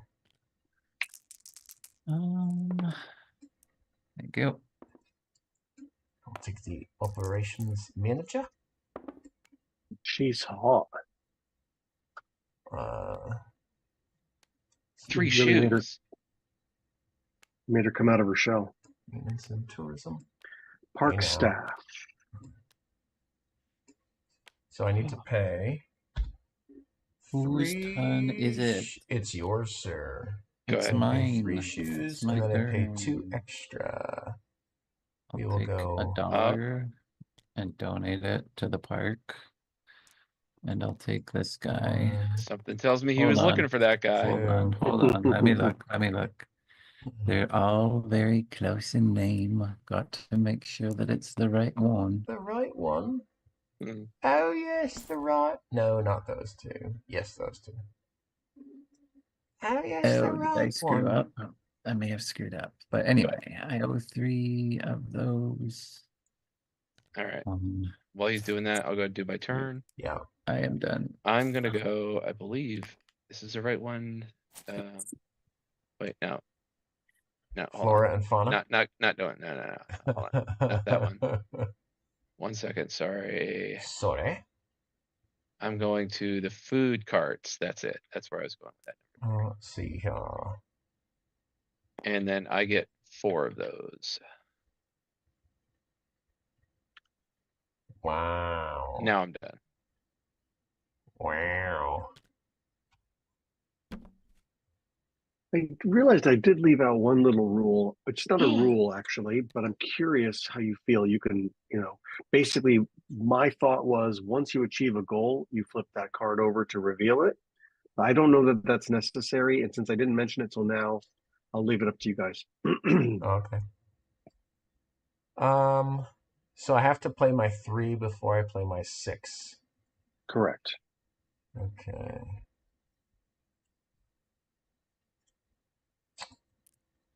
Let's go. Let's see.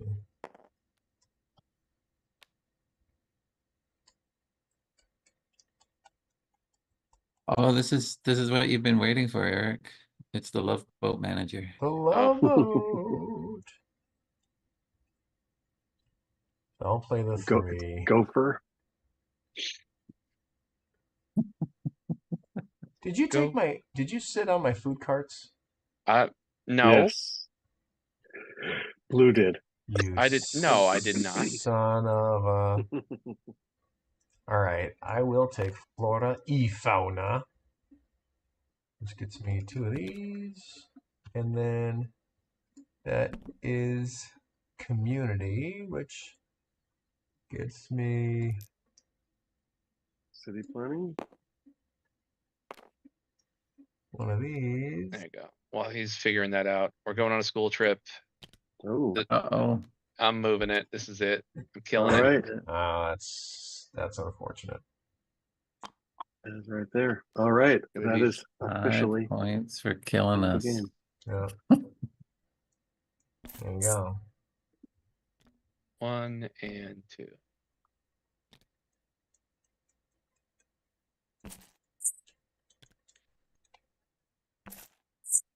Let's see. Any points for unused resources or anything like that? Only as a tiebreaker. Okay. So that's immediately done. It's immediately over. That is the end of the game right that second. Oh, okay. Okay. Oh man. Yeah, and you guys both have 6s waiting. That sucks. Yeah. Forget I'm about my open. 1. I had that strong 1 waiting. It was actually going to be really good because I had Totally all get some kinds of lawn care. maintenance stuff. But Let's see, we've got. oh, are we adding now? Yes, go ahead and I guess add your scores. All right. Alright. I've got my score. Eric's had his score since turn 2. Yeah, I'm. You'll see in a second. I thought. I don't know if I won. You did not accomplish your food truck fare though, did you? No, because Trevor took the person that I That's needed, right. like I on took it. the 3rd person out. Ah, And so yeah, oh, I'll I give you that see. in feedback. That the whole game I've been playing thinking I'm losing. So Oh, Well, interesting. I was too until I hit this one. yeah, that's why I was deliberately chose not to get more people because I didn't want Right. other Right. people to come out that they needed. Let's see. And Evan, did you complete the Food and Wine Fest? I did. Nice. All right, so I got 72. Yeah.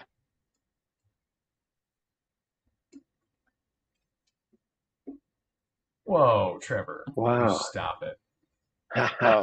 Oh no, no, no, no, no, no. Oh no, we forgot about Mr. -3 -3 here. -3 for what? for Oh, the for Cinco de each. Mayo not being completed. 72.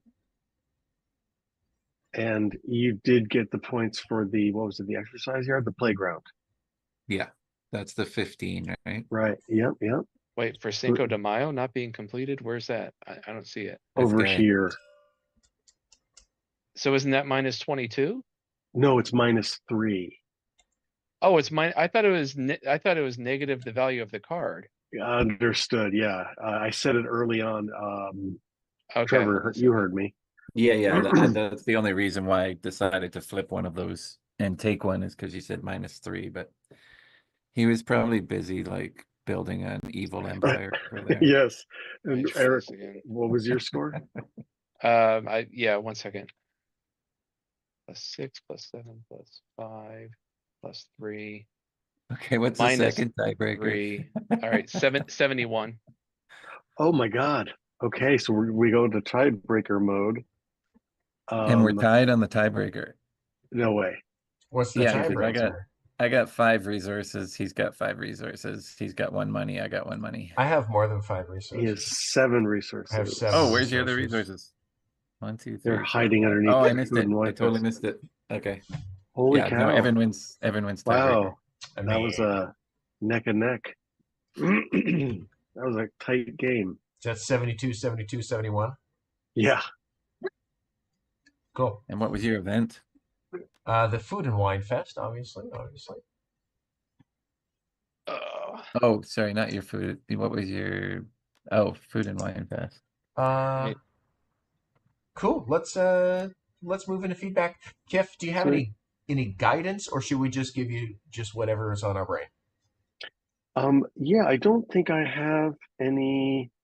I have questions, but I can wait. I'd rather see if you bring them up on your own. Okay, yeah. Cool. Who's gonna start? Trevor. You want me to go first? Go for If it. you're ready, yeah. Sure. I kind of wrote down notes all over the place, so I'm not sure I'll even hit everything. But I like dice placement. Dice placement's fun.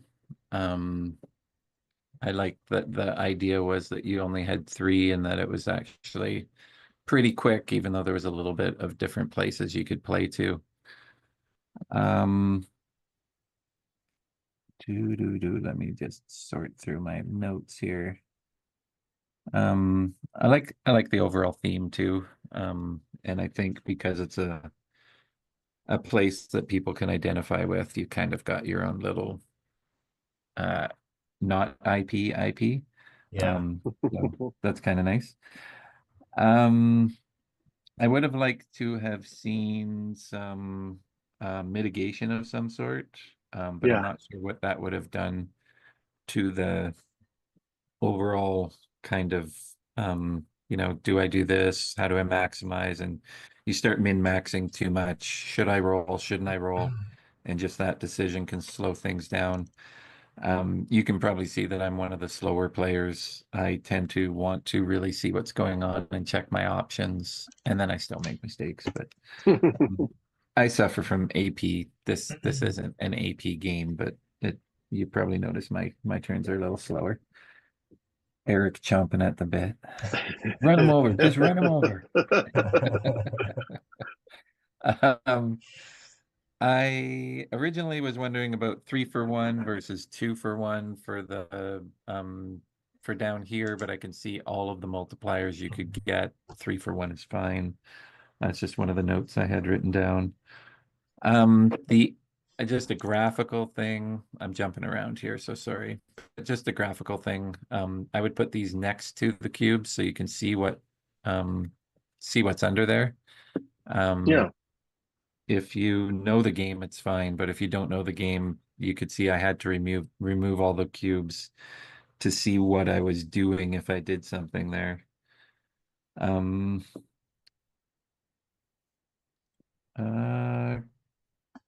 So the goal fulfillment of the cards was, to me, seemed really difficult.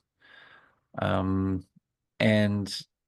I know you mentioned that somebody had done no goal fulfillment and somebody else had done goal fulfillment, but my issue with the goal cards is that they're worth so much. And if I was one short on that, I'm dead on 2 goals that I'm chasing through the game. And the thing is, everything on here already gets you. So you're getting points, and then if you get the goal, you're getting points. So you're feeding the rich for the people that can get it. But if I had missed this, if somebody had grabbed one of these, or if, Evan had grabbed the one disc I needed from here and just said, I can do the thing that Trevor needs. I don't know he needs it, but I'll build a playground. Then I'm stuck. So this is nice that you have a second chance at it, but even that you can get stuck. And I had to cycle this. I don't know how much of this deck is left. Is there 1 card? It's I think it's just the one, yeah. Yeah. So I had to cycle this whole deck. Mostly I was the one doing it. I got a lot of cards for it and I get rewards and I get points and what have you, but there is an opportunity that I might not be able to play here to be able to do that because you need a 6 or a double. I was lucky and I had 6s and I had doubles almost every turn, so I could do it. There was one turn where I couldn't do it because I didn't have the money. And then there was one down here that I think Evan took that made this card not go off for me.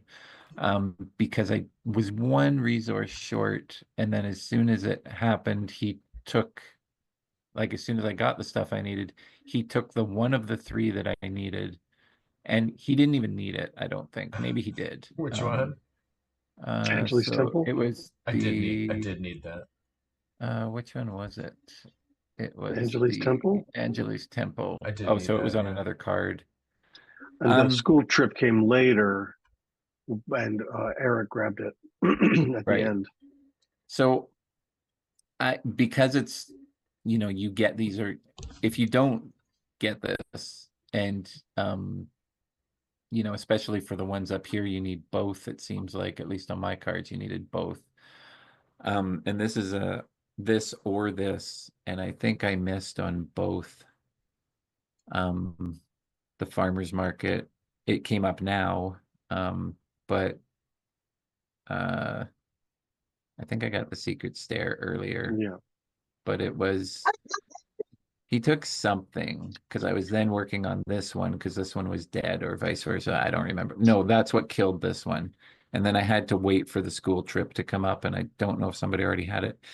Anyway, the point is that, like, if you get them, you're very lucky to have been able to do it. Yes, there is a bit of strategy in working towards it, but I was doing that strategy and I got unlucky. Somebody nabbed it. So I personally would not put both of these. I wouldn't put these on more than one card if you were going to keep that system, because it just increases the chance that somebody else is going to want to fight for it. I don't think you want other people fighting for these. I think it's enough to have somebody see that what they want isn't here, and they're going to cycle them through and maybe grab somebody else's by mistake. But even that is kind of a feel bad moment for me. So yeah, just overall the goal cards just didn't really work for me. I don't know if there's some opportunity to look at them a different way, but I think if I missed out on this one and this one narrowly, I would have been like, oh, I can't do anything in the game. Like, I felt like the control was taken out of my hands. So And that would, the -3 is enough to make it, it's still punishing. it's not the -3, it's the not 22 that I didn't get, and the not 26. And if anybody gets one, they're getting, I mean, what's the least card in the game? 20 something? Yeah. So that's I've 20 got, points that I'm not getting. sorry, I've got it in my notes, but I think it fits right in here. If I can jump in with one quick comment on a Yeah, go ahead, suggestion, just a way to fix that. Yeah. Have you played Lords of Waterdeep? Yeah. You know how Lords of Waterdeep sets it up where, I get bonus points for each one of these things that I get, versus, and I think that might be a better setup for that card. You get +3, +4, and then you list, the types of things that you get those bonus points for, and then you turn it over at the end, and that would be much more satisfying, in my opinion. So break down It's partial the scoring, yeah. partial Yeah. scoring. So break Yeah. down the goals into not one big point, but each one gets its own point. Right. Um, I think that might, you could try that. That might solve that problem. But sorry, go ahead, Trevor. Yeah, no, that might solve it. Then you're not one versus, you're not one versus nothing. It's not binary. it's not all or nothing. Yeah. Yeah.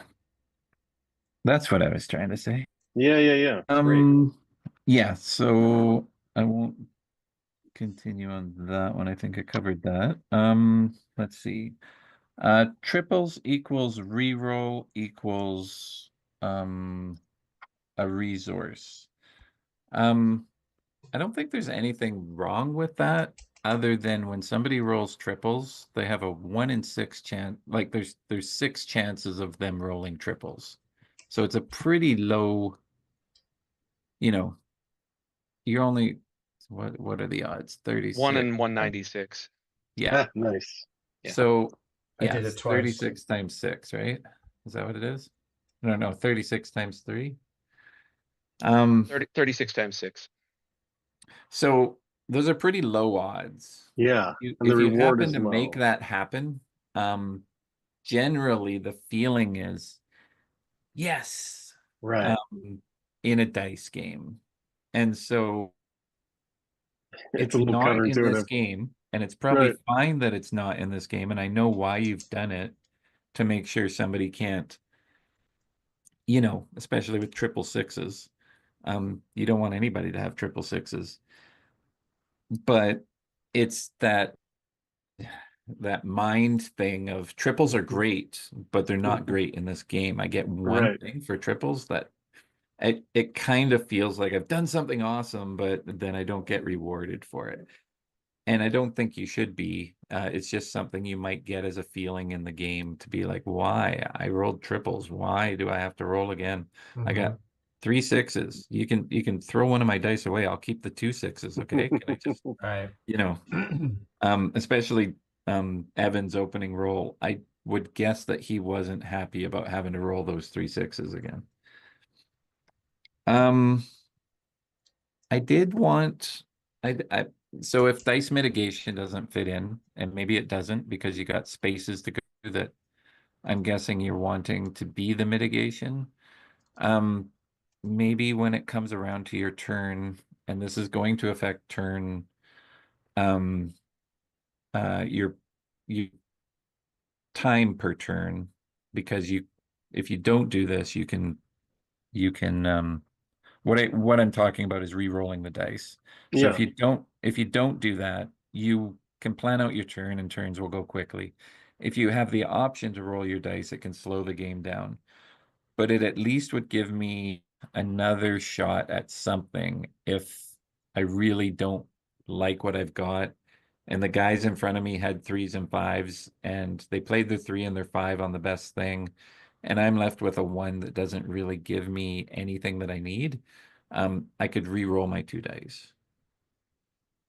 And I don't know. Maybe the other thing you could do instead of doing that is somehow earn like a +1 token. I mean, role player, I think, does the best mitigation in a simple for I don't know if you've seen role player for dice placement, but I really love their mitigation. They've got a flip a die, they've got a plus or minus, there's a re-roll, and then there's some cards that you can do on the side. But there's just enough mitigation in that I don't feel like the game is so much running me, and I have some interesting choices on my turn instead of, do I take $1 or do I take $4 or do I just take or do I just eat it because it's like, okay, one is better than nothing. Question. Yeah, This was one of my listed questions. Was about mitigation. And I'm curious, you just said, and I don't know why I'm blanking on this because I feel like I know the answer, but I'm spacing on it. So mitigation, re-roll, adjust by 1. What was the other one you mentioned?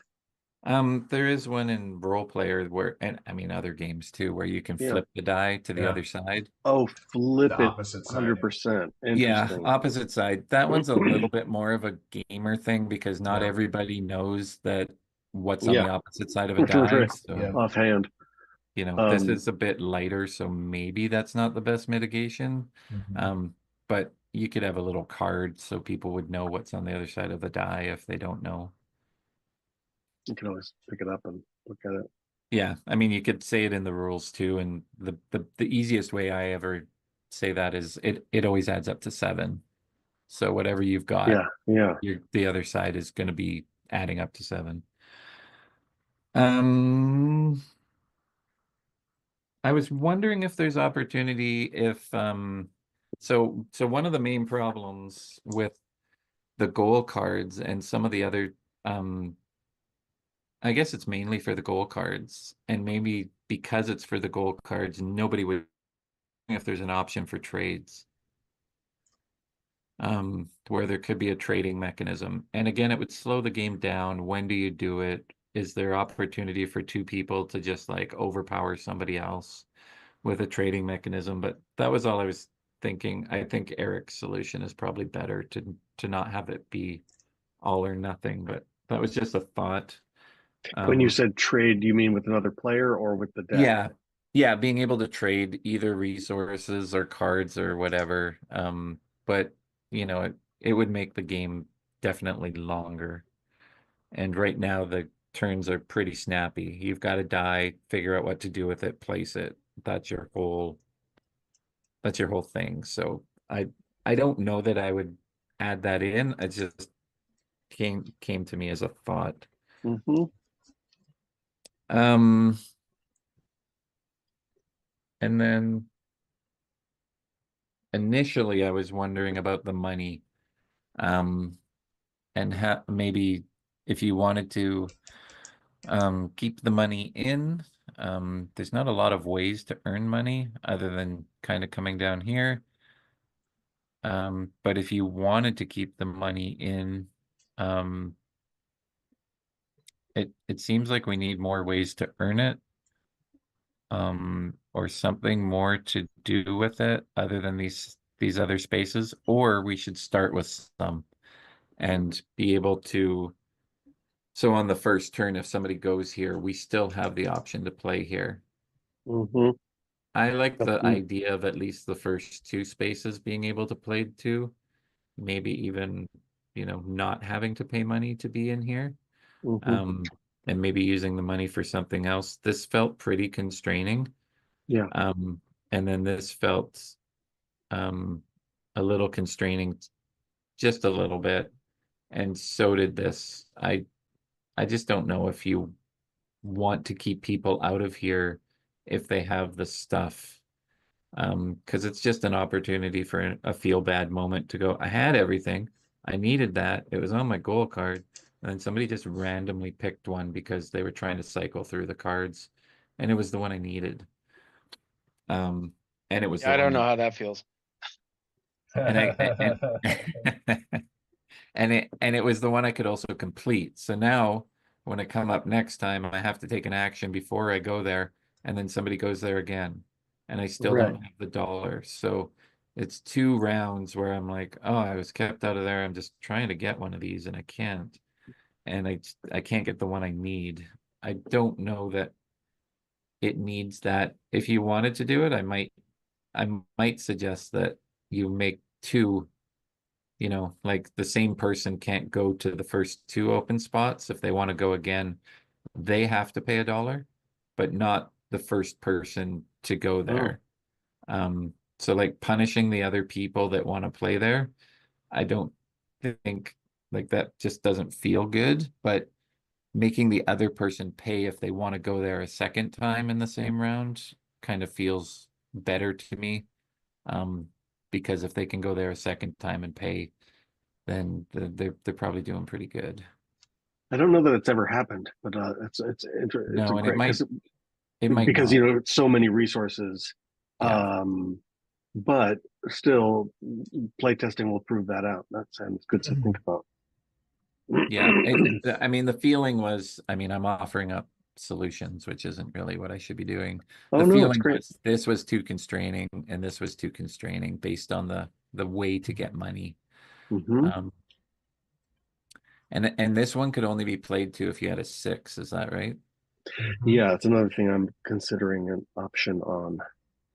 Because that's another big luck thing. If I roll and I don't get a 6, I get $1. Somebody else who doesn't really need anything super bad, they can get $4 right away. That's a pretty big swing considering how hard it is to get money in the game Or and six how it dollars. can get you up here to. Because I think I did play up here twice, or I was going to. I don't know if I did. Maybe I did to get my last 2 cards. I don't remember. No, I didn't because I got that one with my last card. but I was, oh, that was the thing I was going to. And then Evan played to the first spot, which meant I was $1 short. Sucker. Sucker. I didn't get to play anyway because Eric ended it. Yeah. And then I wasn't sure about the ending. That was the only other thing. Yeah. There are ones that end, and there are ones that end with everybody ends with equal turns. I'm not. It's difficult to find the ending sometimes. The person that's ending it gets 5 extra points. In this case, it feels like maybe players should be able to finish, but I mean, obviously, Eric didn't, like, we had more points, so that's anecdotal after one play. But just from a feeling point of view, knowing you can rush the ending, Yeah. I'm not sure how it should go, and I didn't have any real negative feeling about it. But it was just a question in my head of like, is that the right way to do it, or should we all get one more turn? And Yeah. I don't know. It didn't feel wrong, put it that way. So I just wanted to comment on the ending, I guess. Yeah, no, I love that. I appreciate that because that to me is a huge factor when I play a game. When I don't know that that's the trigger and the other Right. person ends the game and I don't even get my last turn, it infuriates me. So it's kind of Yeah. weird that I've created a game with the rule that infuriates me.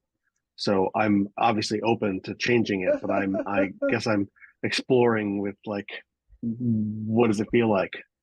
I mean, I explore with both of those. If I feel like the ending feels wrong, I might go to the, okay, finish first. That ends it. It's over. So it's going to be like a rush to the end. Super Motherload does it, and it seems to work okay, but I mean, it doesn't, because then you're really only going to end the game if you think you're in the lead. So Right. then Yeah. I didn't think I was in the lead until I got those last. And then I was like, oh, okay, maybe I'm somewhere close to the front now that I just got another 20 something points. But until then, I was feeling like, oh, Eric's got like a crap load of cards over there. And I then I will looked at Evans and I'm like, Evans got a crap load of cards too. Oh man, I don't think I can win this. And then I got my objective. Um, I will say I ended the game because I thought I had already lost because oh, I okay. thought I thought I had negative 24 points Oh, from right, the right. food truck fair. So that's why I ended the game. Oh no, so that's interesting. Like That's one way to, I mean, if you that's think so you're funny. a runaway loser, I guess it's a good mechanic. You could just make it end, and let's do this again instead of When I have better putting me luck. put me out of my misery. I mean, you had Eric had all the structures, so it felt like you just were cleaning up. So that's interesting. Yeah. And I wonder, had you not, well, I guess, yeah, had you known the rules, I wonder how it would have in that instance, how it would have changed your gameplay. I probably would have played the same because I wasn't gonna go get people because that would cycle through that deck and let them try to get their mega card. So yeah. I felt like Um, structures was my only avenue to winning. yeah. Um, Anyway, I think that's all I had, Kiff. But if you have any questions at the end on yeah. anything that I brought up, you So know, the only thing I was thinking was, when it comes to the revealing the goal cards as being completed, would that be a good thing, or did you like keeping it a secret till the end? given the way the ending is, I think it's probably going to cause people to. I mean, one of the reasons that a secret goal card exists in games is to not let people min-max everything at the table. And, you know, I, You you say know, you should not let people min max. Yeah. yeah, sorry. Like, so if you know that my goal card is complete You can figure out if I'm winning or not by sitting there and adding up all my points Got it. Right. and going, I should end it right now because I'm going to get 5 points and I've got 70 and he's got 74. This will give me 75. So if it's total open information, that's one of the reasons that people make hidden goal cards, is so Yeah. that you don't know what the ending is until we decide the game is over. Everybody flips everything over, we add it all up, and it's like, oh, 72 to 72. I had no idea. Yeah. But like, I don't know if Evan's making his goal card. I don't know if I'm making my goal card. So I would be totally against that from an AP point of view. I Yeah. would be somebody that would be like looking around the table, getting an idea. I wouldn't take the time to add all your points up because But that's just getting a frustrating to general. most people. But I would slow things down and try and get a good idea of where I sit to see if I should end the game or if I shouldn't end the game. I don't think that's a good thing in a Yeah. game. Yeah. There's different ways people disguise the ending, but there's always like some piece of information that's like still making the game exciting if it's one of those games that needs that, where you reveal your secret goal or goals. Cool.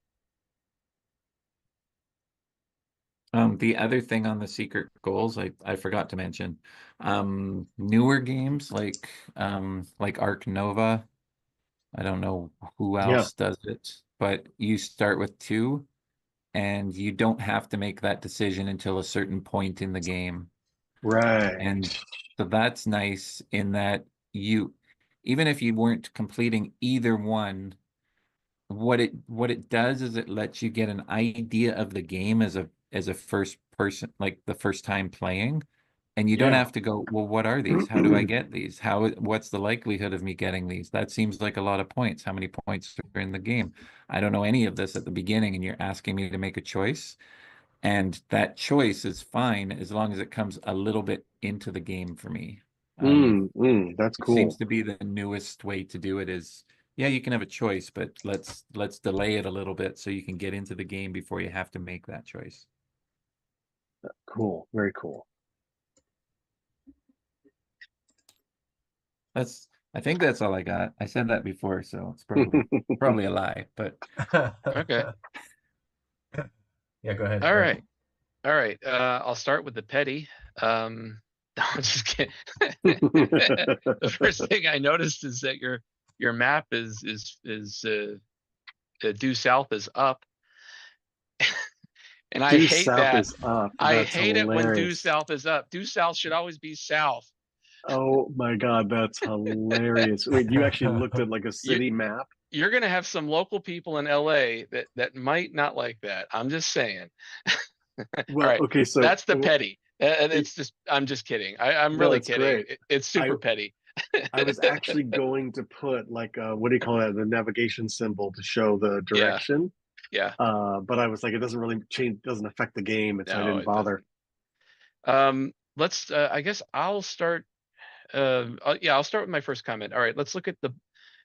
I really like this mechanic that you've got down here with the shifting of the cards and the transparency. I think that's really clever. But what it does do is it puts a cognitive load on me as a player. I'm able to. I got used to it after a few turns. But then when I'm looking at this as a player, and then I'm looking at what you've got on your board, and then I'm trying to figure out, okay, orange one is here, 2, 3. It's a lot to try to take in during gameplay. It's just it's too it's too busy, is what I would say. And maybe think about playing around with having, all of the purples up here in 1, 2, 3, 4, 5, so I can immediately look at the board and see what spots have been taken. And that's what I can't do right now. I can't immediately look at your board and see what the open spots are for orange, yellow, purple, and green, because they're scattered about. And then it's like, oh, well, I'm going to take this. And then I look at the board. Where is it? I don't see it. I don't see it. Oh, there's a dice on top of it. That's why. So I would that's the first thing that I'm thinking of is just cleaning up the UI on this board so that it's easier for me to immediately see what spots are available. And the reason I would want that is because you don't have any linear sort of setup in here on the distribution. So it's not 1 is 1, 2 is 2, 3 is 3 or something like that. Right. So I'm already looking at, all right, 4 is 3, 5 is 2 over here, 1 is Yeah. 1, 1 is 0 over here. And so that's already enough of a cognitive load. I like it. I think it's clever and it's new, and I don't know of any game that I haven't seen a game that's done that with the transparencies and the shifting of the values. So it interests me as a gamer, but I feel like once you match this up with the way you've got your map set up here, it was just it's I think it's going to be too much for the average person to try to wrap their head around. Can I bounce off that for a sec, Eric? Yeah, go ahead.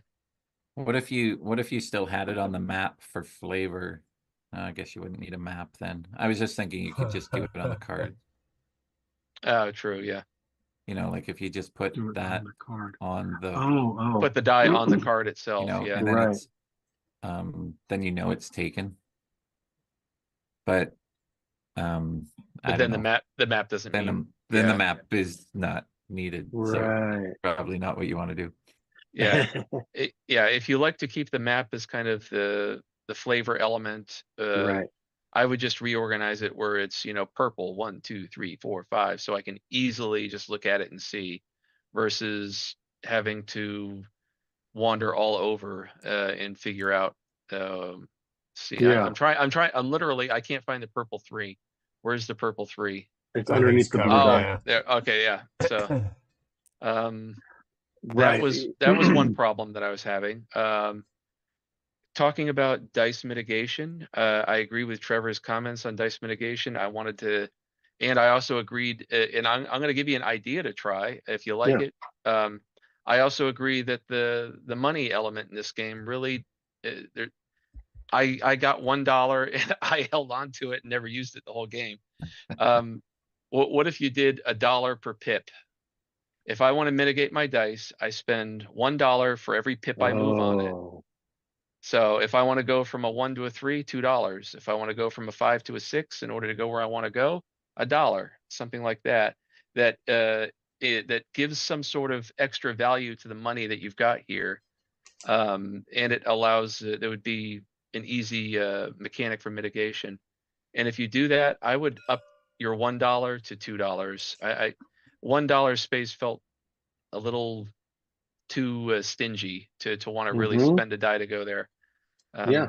I play around with making that $2. We talked about the UI. When you were teaching the game, you were telling us that the titles of the people are confusing and we need to pay attention to them. If you already know that's the case, I would just retitle your people to something that's not confusing. Oh, I tried so hard. That's the reason I struggled so much. It's like there's just not enough jobs of people who work in public parks. I struggled. I really struggled. I hated the repetition. Fair enough. But it's worth looking into, like, how can I branch it out besides staff or something? You can do that. All right, so you got park staff, you got park aide, you got park ranger. Just do staff, aide, and ranger. Sure. I mean, it's we all know that they work in the park, but by putting the word park in front of them, you're creating confusion where there doesn't need to be. Just take that word out, and they all have their own separate word. But when you were doing the teach and you were telling us up front that the titles of the people that can be confusing, very so specific. pay attention. Yeah. The first thought I had, well, I mean, that's a problem. Yeah, so just make the names, not sound like anybody else. Yeah, I did feel, I mean, for some reason, I must have misheard or something. I thought that this was negative 24 points once. Yeah, that would be deadly. And so, and I agree with all of Trevor's comments about this card, and what really kind of pissed me off was Trevor took the park aid and then he was like, oh, that's not what I wanted to do. Oh, I meant to take something else. And I'm like, you mother. Not only did you completely block my 24 points, but you did it by accident and it wasn't your intent. And so it was a very dissatisfying feeling as a Yeah. player to know that I've lost out on 24 points Yeah, because someone else took one card. by And mistake, no and less. not only that, but I mean, what was also equally unsatisfying is, all right, so he took the card that I needed, so I'm going to start taking the structures. Oh, but he can also build these structures, but I can't also take any of these cards that I need. It just Right. felt like, it's like, what the hell? Yeah. He can use my structures, but I can't use his parkade. I can't hire someone or steal, or something. Yeah. So it's So interesting. I could use the patron mechanism for the staff is a possibility, although it sounds like breaking up the goal card will solve that problem differently. yeah, that's another way to do it. Absolutely. But yeah, I just, in piggybacking on the comments, that the goal Yeah, yeah. card it's too strict. The terms of it are too strict, to the point where when that one thing happens to that one player, they're going to think that this game is terrible because that's what happened to me when I played it. Not, it's just such a bad feeling to lose 24 points. Right. Yes, Yeah. yes. Uh, That Go led ahead. me to a question. Uh-huh. So I lost the question. So goals, you felt like that. I lost it. All right, never mind. Oh, Thank you. you were thinking about patrons and being able to use both Yeah, sides. it wasn't Oh, that. It was the.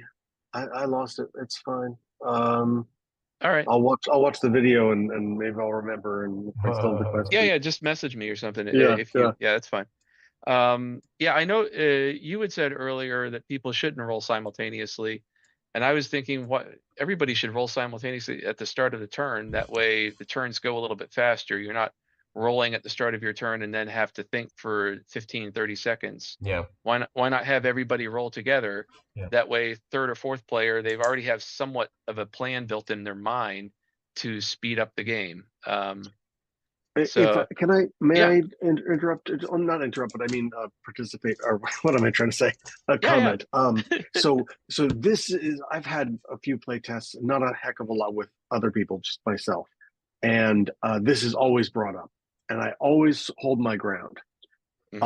And my logic is, if you are first player and you see what everybody else has rolled, everybody rolled a 3, you're like, I'm going to play my 3 first and screw them over. And so not only are you first, but you get to screw over everybody when you're first. And then on top of that, Evan at one point was like, didn't realize he hadn't rolled yet.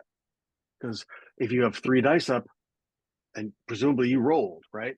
And so there's True. no way to mess that up, which I feel like happens all the time in board games. Did I roll already? Oh, I just took my dice back. I don't think I rolled, and so it completely Yeah, obliviates. that's a fair point. I didn't think about that, but But yes, there is a little bit of loss of time yeah, when it comes to your turn. But is it versus such? Is it strategy. is it enough of lost time, especially in a game that moves this quickly, to be detrimental? Just a thought, just a question. I'm open to either any answer. No, no, that's a fair point. I hadn't thought about that. Okay, I don't know if thanks. there is. I don't know if there's a right answer. Yeah. Um, I know it's non-traditional. Like I said, it's in most games everybody rolls at the same time, and so I feel like I'm breaking a rule a little bit, but I am, so yeah. that's why I'm curious. It's Let's a see. consistent note. I wrote this note down. I'll give it to you, but if you're gonna play around with again, it relates back to this card. Yeah. So if you're gonna change the card, this note might not matter. But the note that I had was, I'm not a fan of, I have to have these two people to get these 24 points. And in order to get those two people, I have to have a very specific role. And there's also currently no dice mitigation for me to allow me to do it. So it's like, I have to do this, and I have to do this, and then I have to do this, and I have to hope that nobody else got the card. It was too many have tos that just felt it was a frustrating experience with having to roll a 6 or doubles of some sort in order to go there. Um, and then I said, yeah, you need to either change the roll mechanic or create dice mitigation in order to make that more plausible. I love Yeah, your mitigation idea, paying for it with money. I just think that's freaking yeah. like I so think it much better than any idea I had. and it gives some what do you call it, agency to the money that I think is Hmm. presently not Sort really of, it's it's lacking. casual. You almost don't need it. Yeah. Yeah, let's see. Next note I have: Trevor ruined my game. I don't want to play anymore. Um, the other thing, this is just an idea. I don't know if this is a good or bad idea, but I'll give it to you. I built all these structures. I want something when people use them. Mhm. It's like I want a bonus. If someone goes to a structure that I built, Oh, of course. I want Mhm. something for that. Not just a Yeah. sponsor, but like a Yeah. usage fee. A usage, yeah. Mhm. You went to the pavilion and you got 5. Okay, well, I get 1. Something Mhm. like that. Mhm. Just an idea. I don't know if it's good. I don't know if it's bad. It was just something that I felt Oh, I while I love was that playing. idea. No, I thought it was a little weird too, Eric, that I'm like, I just get to go here. He doesn't get anything. He built it. Yeah. Okay.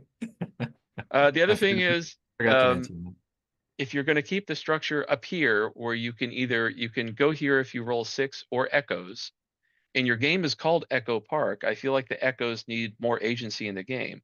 So why not have the echoes be able to go to all of the structures as well? Okay. I Yeah. mean, it's Echo Park. You come up with this cute sort of name for rolling doubles, calling them echoes. But then the only point in the entire game that you're using it is right here, and Yeah. and I'm like, well, I mean, play with it, right? I mean, Yeah. Yeah. that's yeah. I love that. Let's see. That's fine. I also agree with. Well, I don't know if Trevor said this, but I think he kind of intimated it. But I agree, the ending felt too abrupt. It's like it did feel like the way the game played to me. I expected the everybody to use up all of their dice in the final round once the Mhm. game end was triggered. Mhm. That's how the game kind of felt. Yeah. Then one other thing, again, kind of piggybacking on what Trevor was saying about the triples. I mean, maybe one idea, particularly with Evan, is if you roll triples, you instead of just getting 1, you get whatever the number of the triple is the number of resource you get, and then you re-roll. Might make it less unsatisfying if you roll three Right. Right. sixes. You roll 3 6s. And then I also thought, you know, trying to think of how to phrase this. Uh, all of the cards are, with the exception of the staff cards, which are fairly low scores as is, the main points in the game come from the structures and the event cards. And all of them are engineered to basically that every single one of the resources is 1 victory point, which to me, it felt too I feel like there's going to be a dominant strategy there when everything is engineered exactly 1 resource equals 1 victory point. Yeah. Now that I know that playing this, I know that I have to build a resource engine through the staff.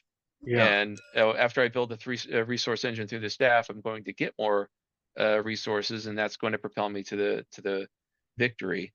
So I would just watch out for that. I think that by it's too balanced, I think is what I was thinking of. Interesting.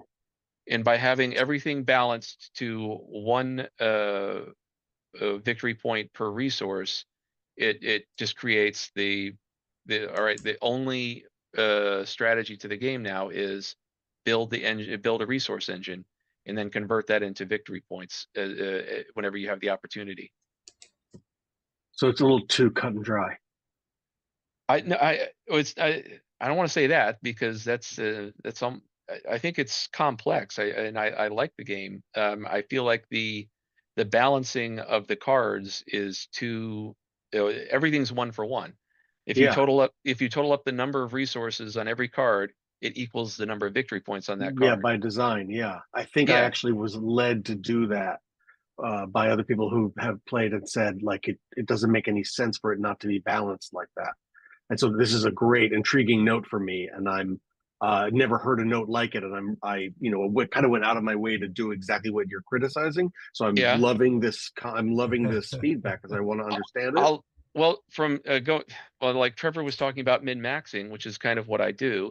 Yeah, I've never heard of this term. That It literally means means, I calculate the math and then I go wherever the yeah. math takes me, right? I Where does mean, that's what mid-maxing come from? The term. minimum, maximum. So in other It comes words, from role playing. oh yeah, Okay. All right. but And it's mid or min maxing? Min. min is in minimum. Min, like M- MIN. Okay, I heard Yeah, MID. Okay. yeah. I'm calculating whatever I believe, well, I'm going to place this dice wherever I'm calculating it's going to gain me the most victory points every single time. And by doing that, and I don't do it perfectly. Sometimes I make mistakes and but if I can do it with some regularity, then I'm going to win over the long run. So now that I know that one victory point equals one resource, I know exactly what I need to do in this game. So, if may I Yeah. ask a question? So, because like I said, I kind of went out of my way to make sure that it was exact, and so to make it not exact but still balanced, is there a sort of math problem that I need to consider? Meaning, like, two of something, Well, is worth more, right? Or there's different ways to, yeah.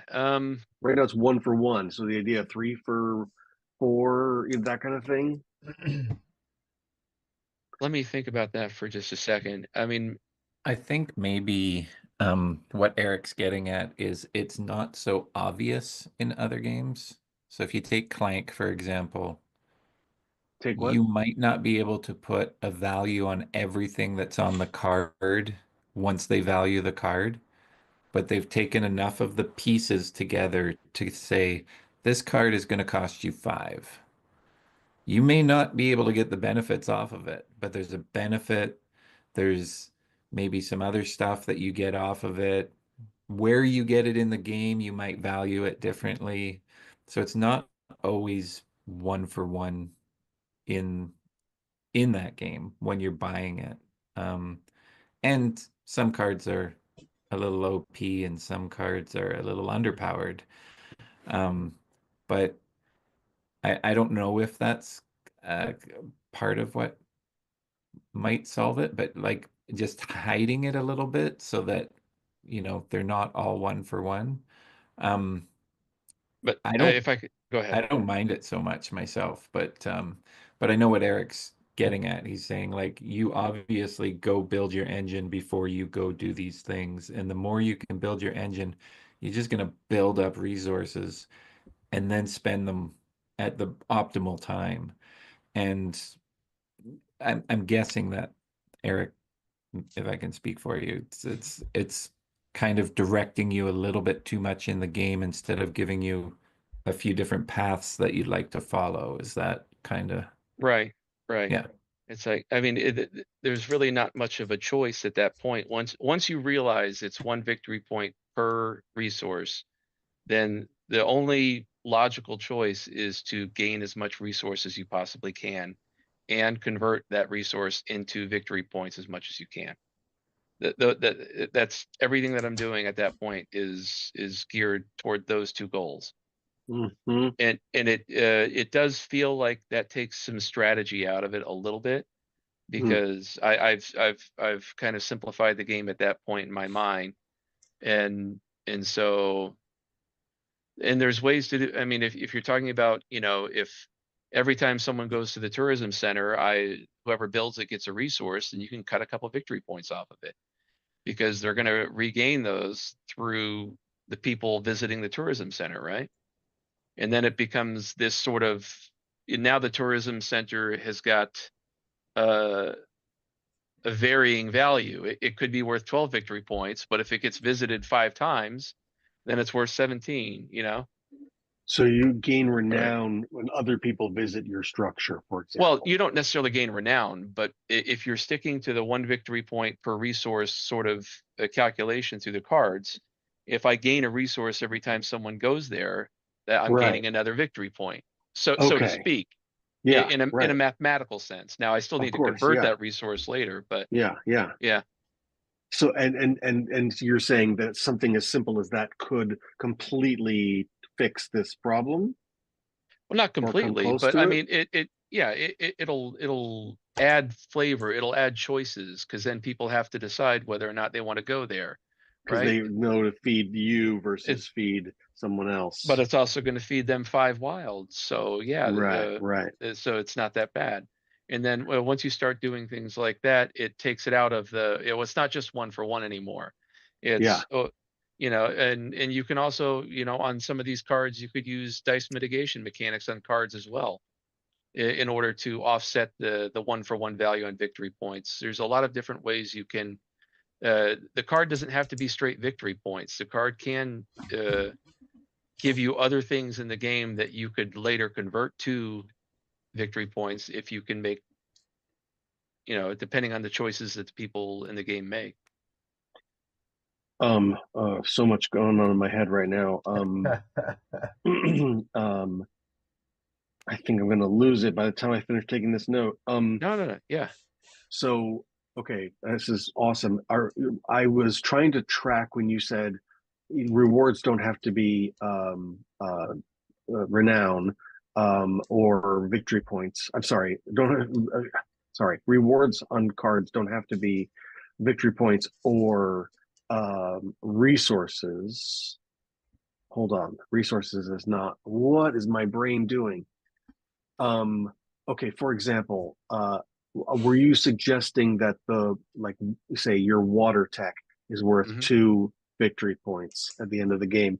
Are you suggesting that instead it could be something like dice mitigation? Yeah, it could be dice mitigation, or I mean, just the value of, see, the water tech's going to give me +1 resource anytime I go to maintenance or community. So anytime I go to maintenance or community for the rest of the game, that's ostensibly going to be a +1 victory point, as long as I can convert it Mm-hmm. before game end. Mm-hmm. So the water tech's ostensibly already giving me, somewhere between, depending on when I buy the person, or it's going to Mm-hmm. be, 8 to 10 victory points, right? Yeah. Something like that. Where did I get lost? You're saying it's not that now? Well, yeah. So when you buy water tech, Yeah. you're spending 2 churros and you're getting 2 renown. Yeah. So 2 for 2. Plus, Yeah. usage rewards you. Then you get the usage reward. Yep. Okay. Um, So and so this card yeah, is worth a lot more than 2 renown, yeah, right? yeah. But on your other cards, it's just flat 7 It's or just flat flat, right, 17. right. There's no, and because it's the 1 for 1, I can Yep, immediately calculate. right, right. So then you had I was really intrigued by this idea of dice mitigation with cards, Right. and I just want to make sure that that was what you were saying, and but you're suggesting maybe it's with events or structures. It could be with anything. I mean, there's It multiple. could be, There's a right. your creativity is the limit on dice mitigation. Yeah, I can't picture how that would work for some reason. I'm literally just drawing a blank. Like a Like school trip. what one of your workers, right? Once per round, you can increase or decrease. Once per round, you can flip a die, or once per round, you can decrease a die by 1 or 2. So a staff member That's one. provides an opportunity to dice mitigate as an option. That's an option. Okay. Events or locations can do similar things depending on how you want the game to progress. Right. And so how would why am I blanking? Why does it feel so foreign? Um so Well, you yeah, I mean, if you did the dice mitigation, if you did the dollar per pip, then all of a Yep, sudden your location now, this is worth 6 dice mitigation. that one makes perfect sense. And I love Yeah. it. I made a big note about it. I guess the events is what's throwing me. How it Oh, seems how could it work with events? You don't nobody visits an event. Nobody revisits an event. Was you there could something? Yeah. I don't know, you could gain money back from an event. In instead of just having it as renowned, it could be renowned in money. Okay. Would be one example. I mean, but there's Yeah. other ways to do it. Yeah. Oh, I see. And so the idea being, if it's only renown, then it's only renown and you can pretty much formulate it out. But if it's renown and money and you choose money in an instance, Hmm. then the idea being you could choose money or renown or both. Yeah, yeah. It's up Why to am I? you. It's entirely up to you. I Yeah, I mean, get that. I just yeah, can't figure out. It feels like, it could be four renown plus $4, or it could just be straight money, or it could just be straight renown. Or, okay, okay, yeah, all right. or So I think I get what you're saying now. Okay, but those aren't the only three options. Those are just three that I've thrown out. sure, sure, Yeah, sure. Um, and the reason to do that is to basically break up that too balanced problem. yeah. It's. I think it's too balanced, and I would probably say it's balanced to the point where the strategy currently is, for me, it's a little monotonous on the strategy because I know there's only one strategy is gain resource, convert into XP or not XP, renown. Yeah. Yeah, yeah. Um, okay, okay. But that's, I mean, but I'm coming from a more advanced gaming sort of thing where I enjoy deeper games. If you're going for kind of a lighter game, then you might not want to play with that too much. It also depends on the type of game that you're looking to make here. Yeah, no, it's definitely a lighter game. I wanted to design a faster, lighter game than my other game, Hmm. with a bunch of animals in it for no reason. Um, but I don't have a problem with making.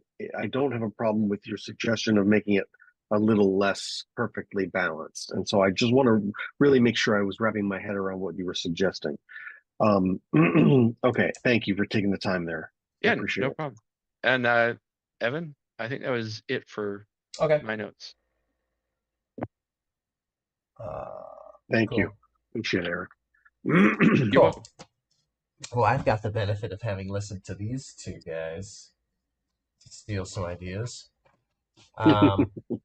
Well, first, let's see if anybody said anything in the chat other than saying hello and then leaving quickly. So we had Brian Picarillo stopped by, Sasha Oh, stopped nice. by, Sam stopped by. Okay. And then they left. Okay, that's fine. So, oh, and then Trevor left. So, generally speaking, I agree with most of the feedback. Um, just on a this game takes an hour or more standing, I would say you got to finish the round. You can't just end it. Yeah. If it's a 20-minute game, sure, just end it and then Mm, re-rack and play again. But if it's yeah. an hour or more, no, you let me finish my turns.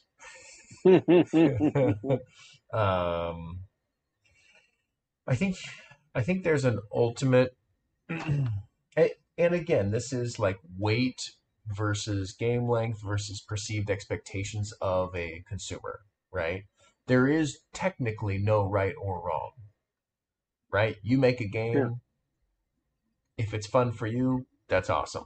If it's fun for another person, that's awesome.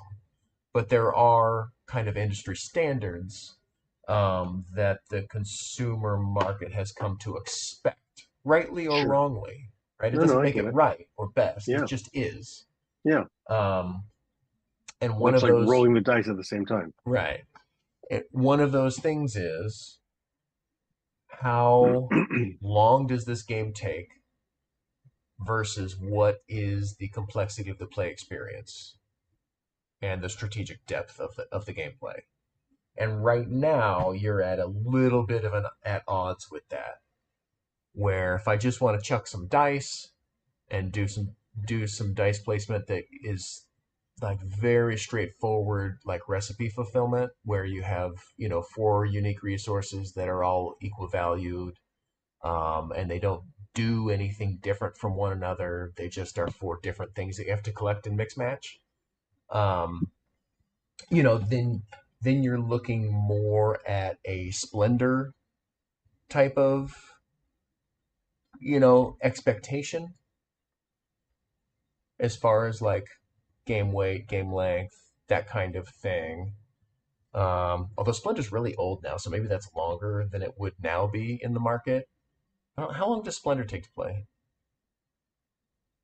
About the same as this, I would say. But yeah, I think it depends on the number of players, Yeah, but Right, 40, right. but that's 45 minutes to an hour. 45. That's a little bit older. That wait to time has done this in the market. Where if you made Splendor now, people would expect it to be a little snappier. I think I could be wrong. I don't know. What do I know? But basically, the strategic depth in this game is what Eric described. Get resources, convert to points. And then you got a little bit of engine building up there, which helps you get resources. And then the strategic choice is not just what am I closest to getting or how can I match my goals, because those aren't choices. Those are just can I do it. The strategic choice is when do I stop focusing on my engine building and start focusing on conversion to points. Right? That's a strategic choice based on when you think the game's going to end and how you see other people are making that choice. It's like the provinces and Dominion. When is the run on provinces going to happen? Yeah. Oh, you bought a province? Oh, Yep. It's a run on provinces. The game's gonna end. I need to start getting my points. Yeah. So you have that in here, but that's kind of what you have as far as strategic choice. Is when do you turn that engine into production and really focus on the production instead of building the engine, which is a good one. But I think if you're going hour and a half, which I don't, TTS always slows things down. Who knows? But you might want a little bit more going on than the kind of base level recipe fulfillment. Again, these are my biases. I personally am not juiced by 4 different resources that are equal valued that I just need to mix and match appropriately and keep in my brain like how many of a thing that I need to have.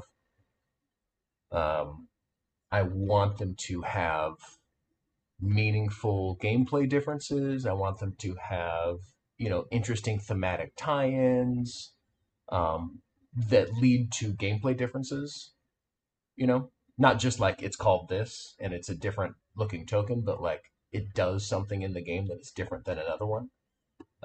Right. And or they are not all the same value. Like it's harder to city plan than to community. Like I don't know. And so when you go to city planning stuff, it's just overall you get fewer of them, or something to differentiate the resources so that when you're mixing and matching them, it makes that math a little more interesting, and it gives you more space to go more strategically, because then your urban planner's like, yeah, wow, +2 urban planning, man, those are hard to get. That's awesome. It just kind of spices up. It themifies the math a little bit more and spices up the thought process of what engine you're building a little bit, just by making them different. And I can spend city planning to, plus or -1 on the die or whatever. You know what I mean? Yeah. And I can spend, I don't know, what else do you have? I can spend tourism to share a spot with somebody else's die. Whatever it is.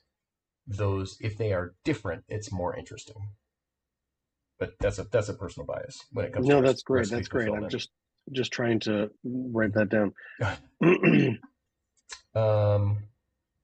I agree with the echo mechanism. If it's in there, it should be in there.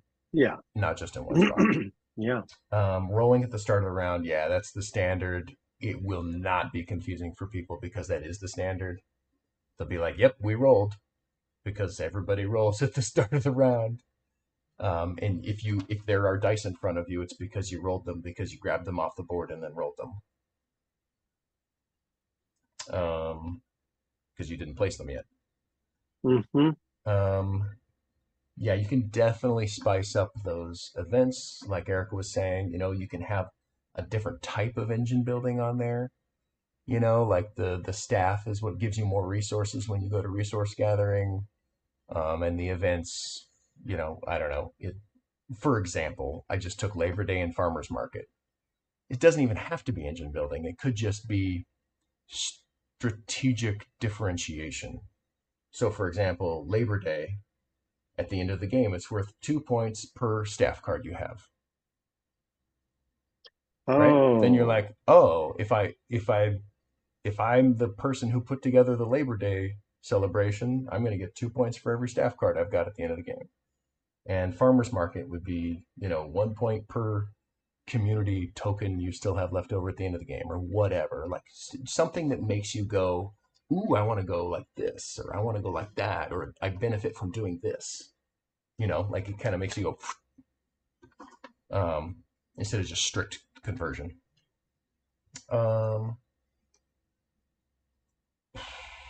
Let's see. Yeah, starting with a few resources would be nice. On the cards, I would replace those words with the hyper text colorations to just the icons that you already are using, so that I don't have to learn two different languages. on the cards and on the, Yeah. what are they called, on the Staff. staff cards. Mm-hmm. When you're Use gaining this symbols. icon, gain +1, whatever it is. And when you go to this symbol, the little, the hand splat maintenance, win maintenance, get +1, you've already got the iconography. Don't make me learn the language two different ways. Right.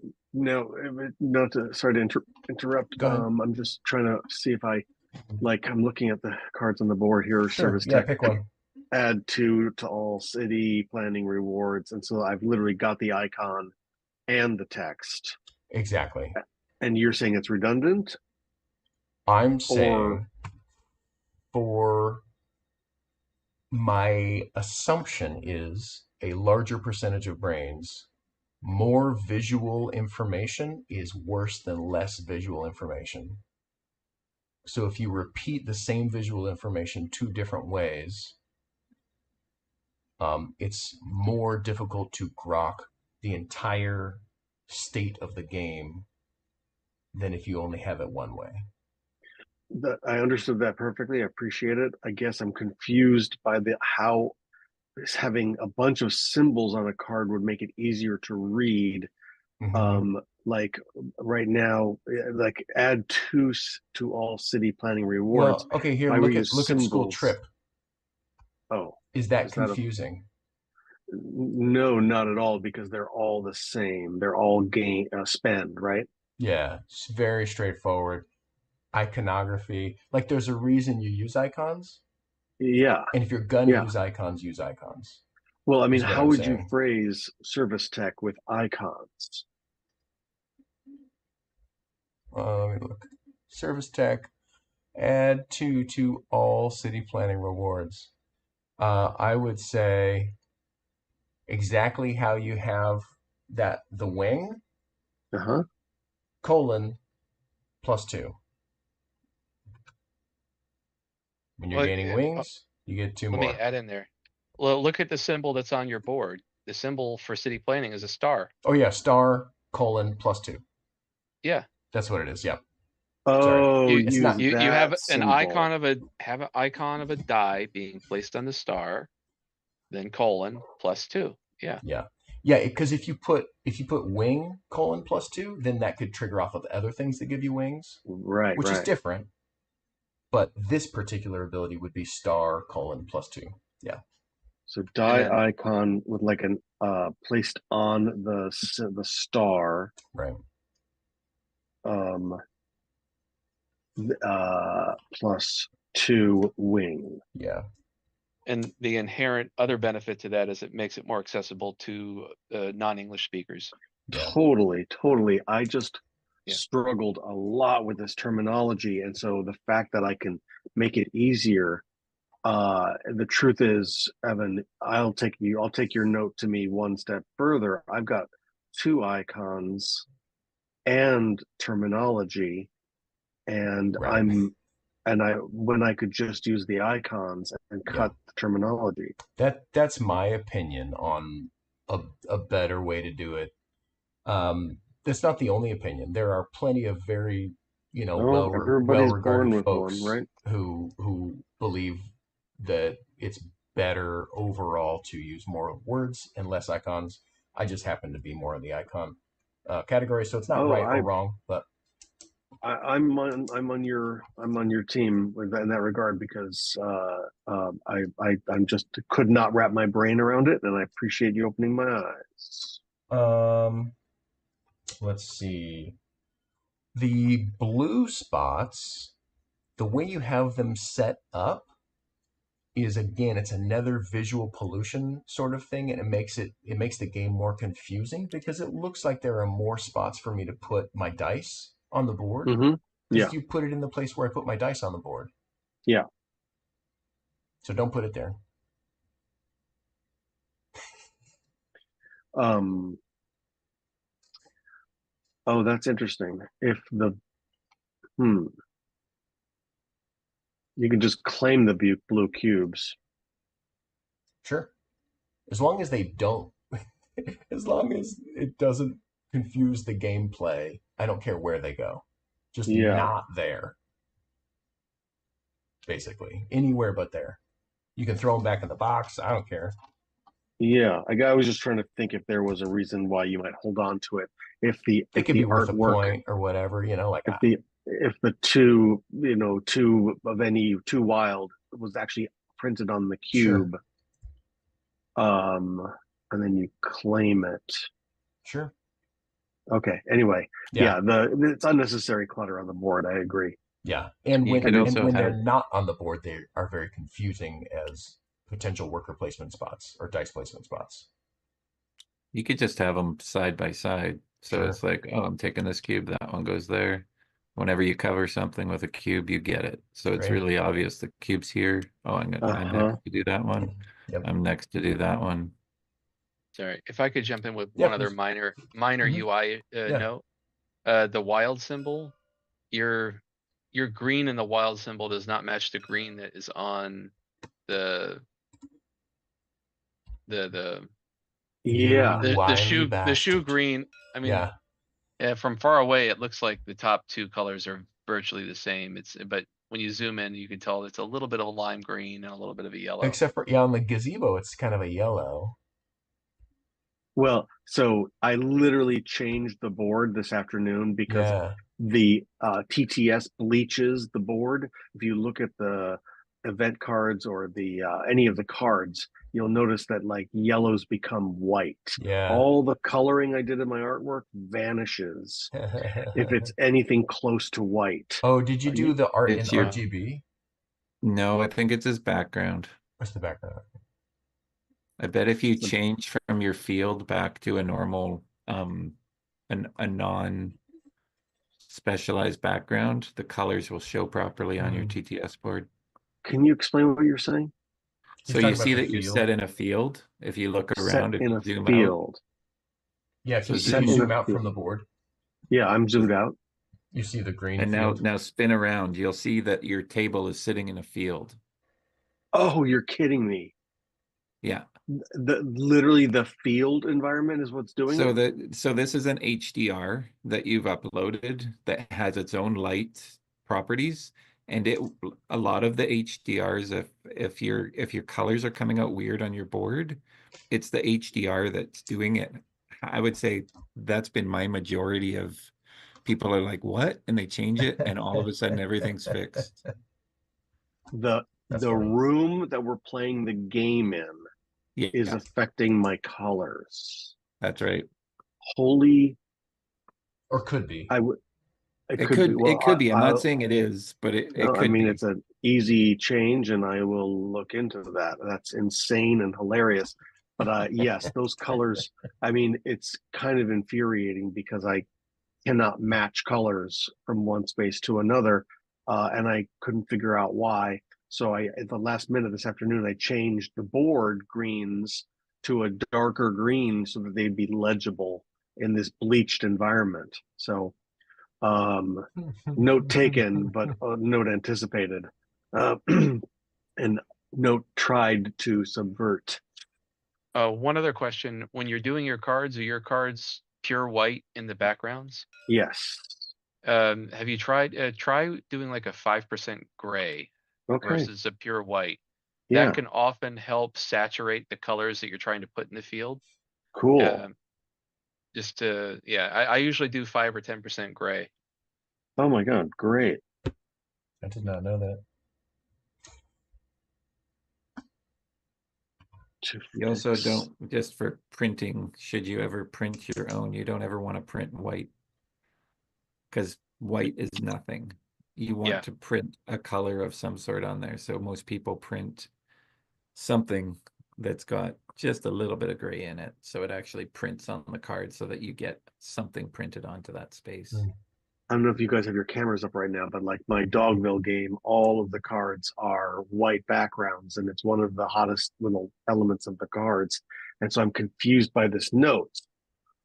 Not having you don't want a white background on cards, because why exactly? I'm so sorry. Am I? So from the printing side, it leaves, there's nothing printed on the card in that space. Yeah, right. So you're left with whatever, with whatever card stock they gave you, and that it's the right white that you would have wanted. Because it might not be exactly what you're getting from one factory to another factory. If you want a specific color on a card, you should put the color in there that you want. White doesn't print generally. Right. No. But I think what Eric was saying is he grays his a little bit, because when he does use the field background, or the HDR is affecting his lighting on his cards. Is that right, Eric, that you put the gray in there so that it won't happen? Yeah, I think it takes some of the bleaching out that you see in the coloring.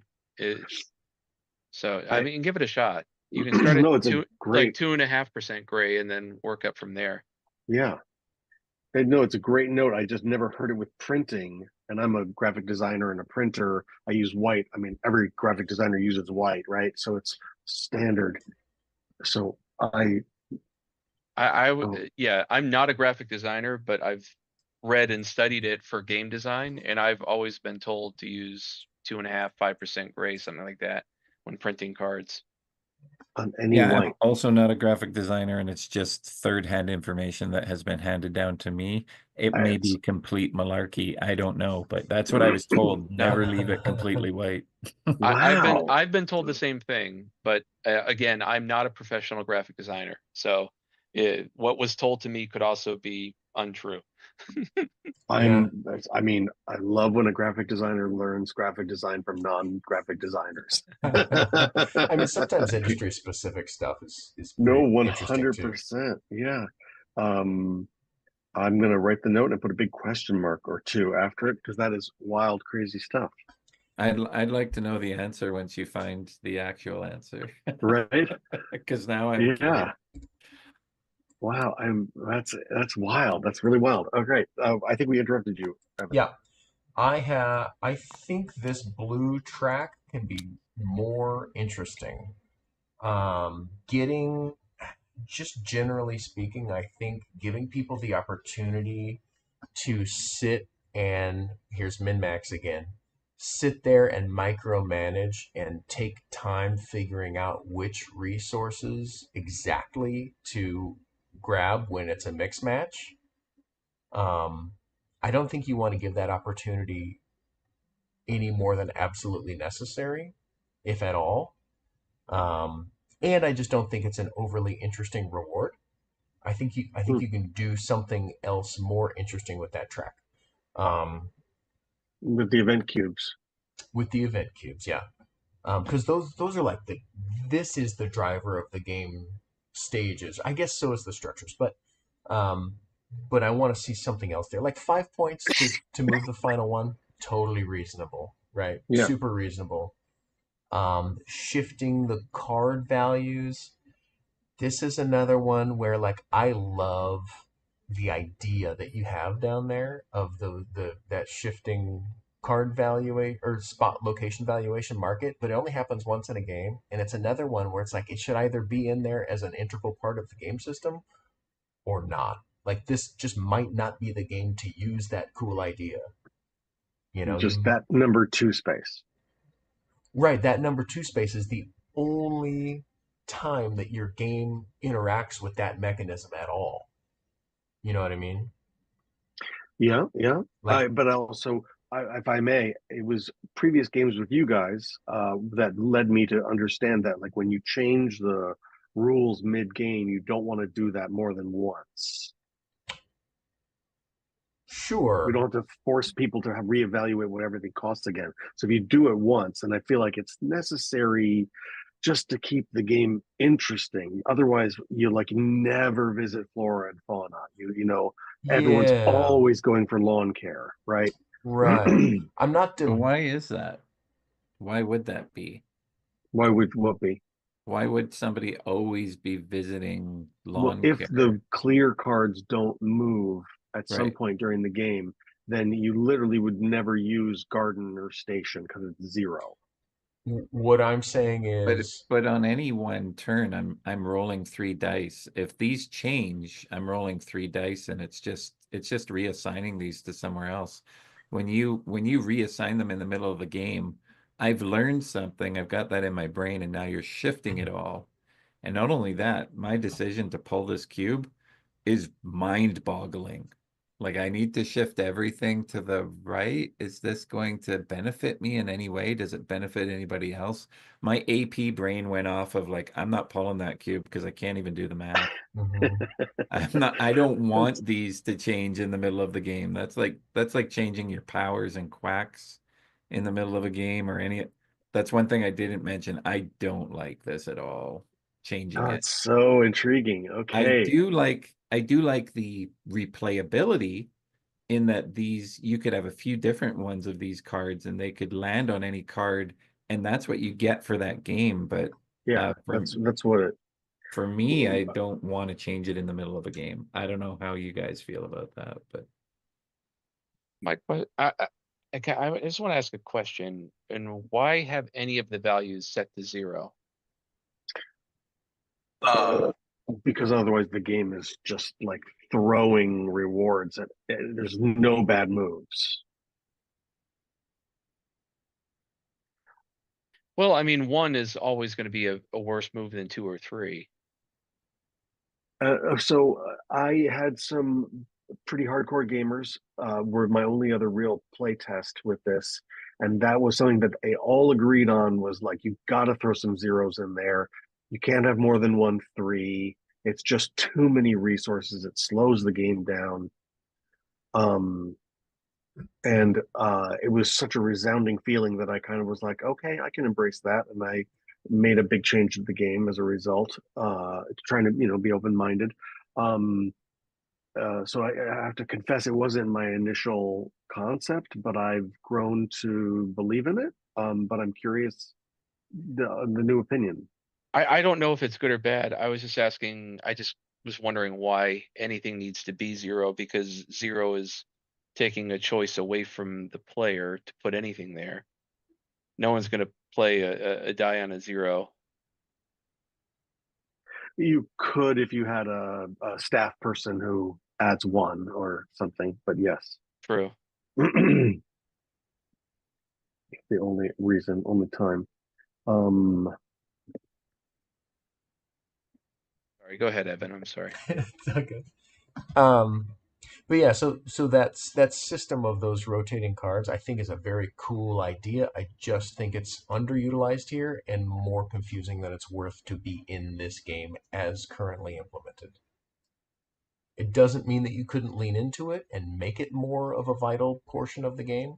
Right now, I would take it out.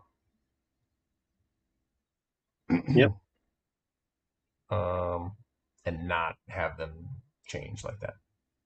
So the idea, the criticism I would have expected had I kept that would be this whole game. I never was interested in using this space because it was always 0 or always 1. Right. And so I think that was sort of my logic behind that. And it's like, well, people might not play your game 2 times. And so they're going to feel like they remembered the game and they remembered how there were places they never even got to do. And granted, it's like 6 of one, half dozen of the other, I suppose. Yeah. Sorry, my So brain is. yeah. Go So ahead. what I would say is removing a mechanism causes widespread effects to a game system that you will then need to clean up. Right? So those problems will come back, but you'll have to solve them a different way. I'm just saying this system is really cool, but also a totally other different thing that isn't properly utilized in this game. Okay. Yeah. In my opinion.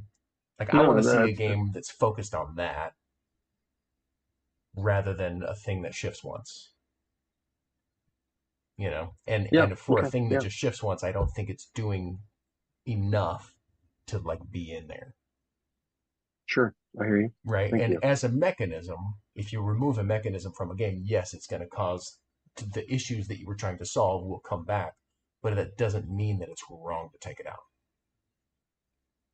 Yeah, what would be fun though is like if I could shift the cards, like we collect all our resources at the end of the round, right? But after Evans put his number 3 on the 3 tourism, I can shift the cards and turn it into a 0. That would be gratifying to me or something. I mean, that would be an example of a way that you could choose to lean into that system more, and make Right. it Right. more integral to the gameplay. Yeah. And then I would say, okay, cool. That now it's actually a part of the game. If sabotage was thematic, which I Right. guess it could If be, you because wanted to we're all do that. competing to be the mayor's pick. Um, but this blue track, I think you can make it more interesting, other than just, grab some resources. I think that middle one, I put in a little arrow, but now it's covered up. I think that middle one is a great spot to do exactly what Trevor had recommended, where you discard one of your starting goals or something. Now that you're like halfway through the game, you kind of have an idea of what's going on and why you'd be doing a thing and what things you're probably not going to be benefiting from much at all, that kind of thing. Um, that's a great spot for that. Yeah, Type it's a of bit of a thing. missed opportunity. Those spaces. I see Exactly. I think they could where be you're more going. interesting. If you have +1, -1, tokens, if you move away from the cash system, which personally I don't think you need money, but if you have +1, -1 tokens, getting a couple of those and those would be a little bit more interesting than just getting more resources that you can get other places. That's a dice mitigation idea. +1, -1. Right. Yep. Yeah. Or like, if you do have a rotating, first player marker, like then 1 or 2 of those spots can be, take first player, that kind of thing. You can just do more with those blue reveals because those are kind of like your game timer sort of, and so they feel like they should be meaningful and interesting, rather than like grab 2 resources. I think. And then it becomes part of the equation of the valuation of these things as well. Okay. When you roll a 6, oh yeah, everything else on the board has a, it's got an icon and a number inside of a die dashed line, right? Yep. If you roll a 2, you can put it there, right? Yeah. However, here, there's no 6 inside that hex. Above it says roll a 6. Same thing here. Roll a 6. Yeah. So you've got information presented in 2 different fashions here, and I would just homogenize. It's either there's a 6 inside the thing, and that's the number of the die you put down, or it's written above, but I wouldn't do both. So obviously the roll of six or an echo is not something that I could squeeze into within the color, within the shape. The six for the goals, I don't know why it doesn't say it right in the middle. That's weird. I think I must have just imitated. I think I was trying to be consistent in the Yeah. roll six and the roll six. Hmm. But I don't know how I would put. I mean, that's what led me to not put anything in there, Sure. right? Yeah. Yeah, it's another example of here's a thing I think you should do. Does that cause a thing that you're going to also have to fix? Yes. But it doesn't mean you shouldn't do it. The one way you could do it is you could have a symbol, and then Yeah. you could have a 6/echo, whatever echo. Echo symbol. That's what I would do. But you could also write or echo above or below or whatever you want. I'm an icon guy. I would like an icon, but the homogeneity of visual presentation of information I think is more important than worrying about the little tweaky thing that you have to also fix because you did that. So how does that apply, say, to this down here, gain one, which I've written twice? What is it? Gain $1.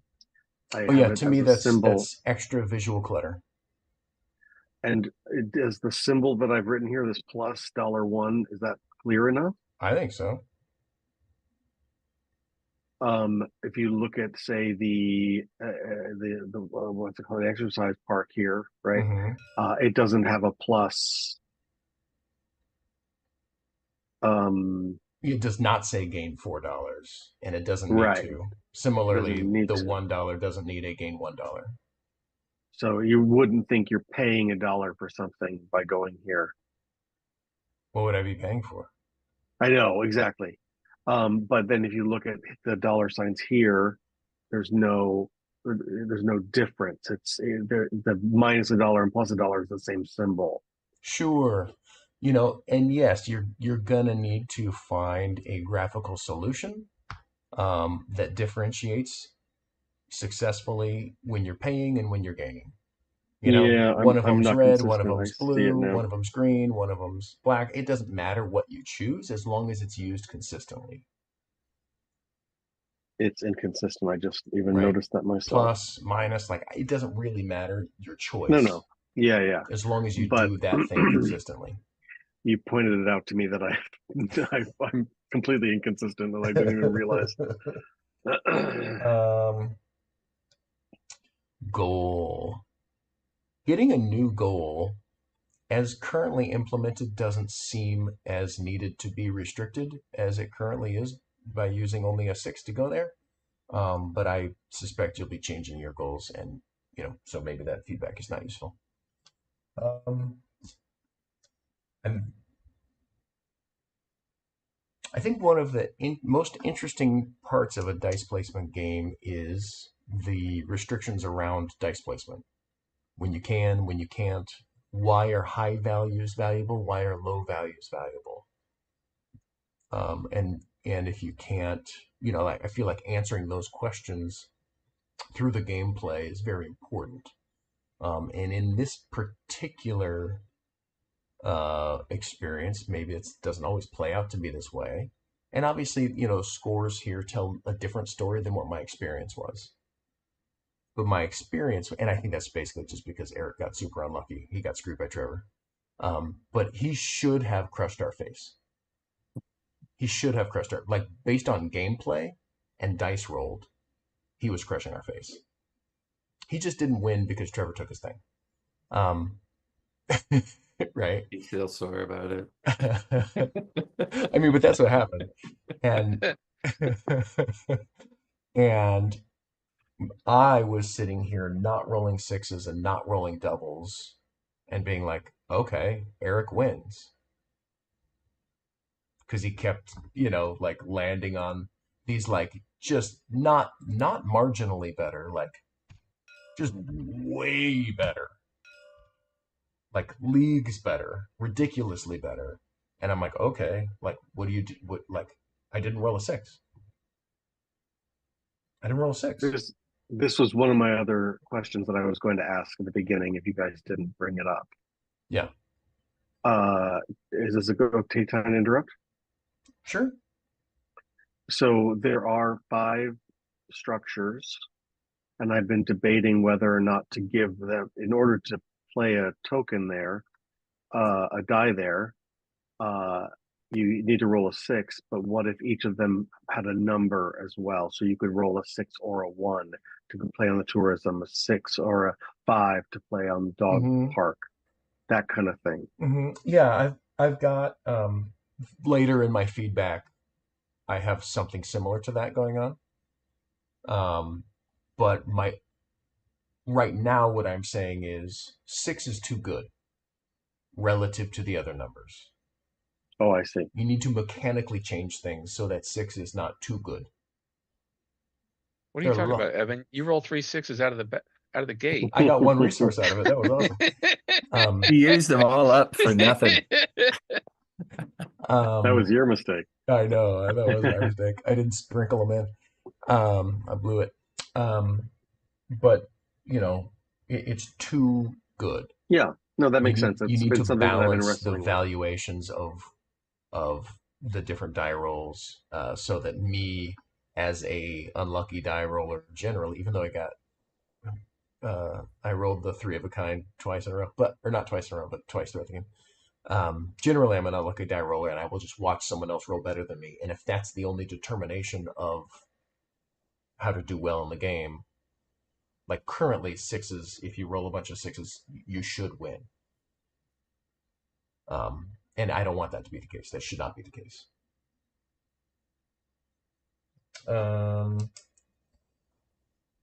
So yeah, there's some interesting things you can do, but I'm not going to tell you what to do, because the rules around dice placement are going to be what makes your game unique here. So I'm going to let you choose how that works. Let's see, the patron system. Yeah. Again, if your goals are staying how they are, I have lots of comments about the patron system. I suspect they will change, and I suspect you can totally get rid of patrons. Huh.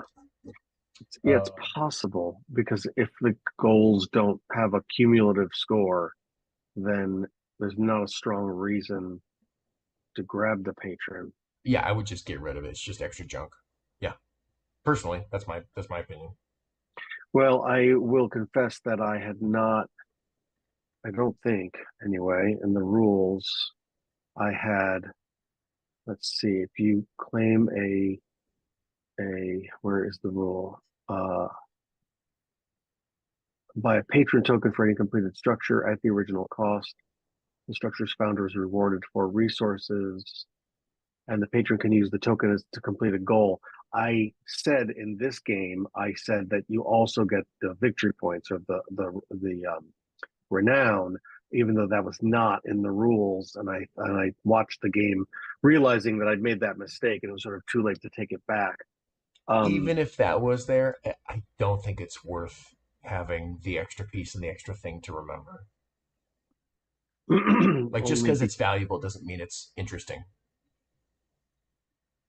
for a game to have. It's also pretty punishing. It's to punishing. Just have somebody snag this and pay 15, resources to then get whatever your card said when you've worked towards everything else, and now you're paying, essentially you're losing 15 points off the thing that you're paying for with the patron card, and the person that you're, if you didn't get the victory points. Yeah. Right. Okay. Yeah. That seems pretty painful. Oh yeah. Yeah. Especially when you're then giving the other person four more resources. Rewarding them. Yeah. Yeah. It is definitely probably, yeah. But like Evan said, you're probably making some changes anyway, so maybe it doesn't matter.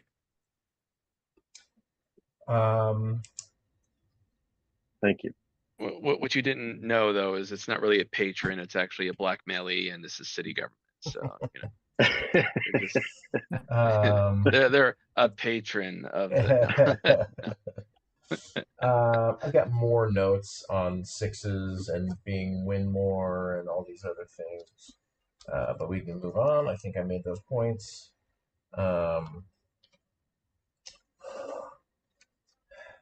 Triples, I agree with Trevor. It should be like this, like, whoa moment, whatever that Yeah, means. You yeah. can decide what that means, but it needs to mean more than take one resource. It No, needs it's to a mean really logical note. needs to mean It's funny. something super cool. Take first player, get one of each resource. I don't know, something cool. Yeah. The luck of hiring people and turn order. Again, if you change your goals, I think that becomes more of a muted concern. Um, yeah, yeah, dice mitigation. Eric already talked to you a bunch about that. Rushing the game end can be interesting. I didn't feel one way or the other about it. Not sad it's there. Yeah, could be interesting. You're not saying that the game ends the moment the person places the last structure or event. That's not what I'm talking about. No. So what were you? So I'm talking I about the was. blue track being like a thing that you can intentionally push forward. Yeah. The events, the event cubes. Yeah. Okay, thank you. Yep. The goals again. Yes, I definitely think you should change them. Something of this nature. See my breakdown there. Yeah. Operation manager gives you 5 points. Cafe barista gives you 5 points. If you get the celebrity wedding or the Angelus Temple, you get 7 points. And if you build the gazebo, you get 10 extra points. Bam, you still get your 27 points, but you're not locked out of them if you miss any one piece. You only get, And 22 yeah, points or whatever. That's fine. And then Eric would have got 22 points and he would have beat us like he should have, probably. You know what I mean? yeah. And I don't want to interrupt, but I have a thought on that. Okay, go ahead. Yeah.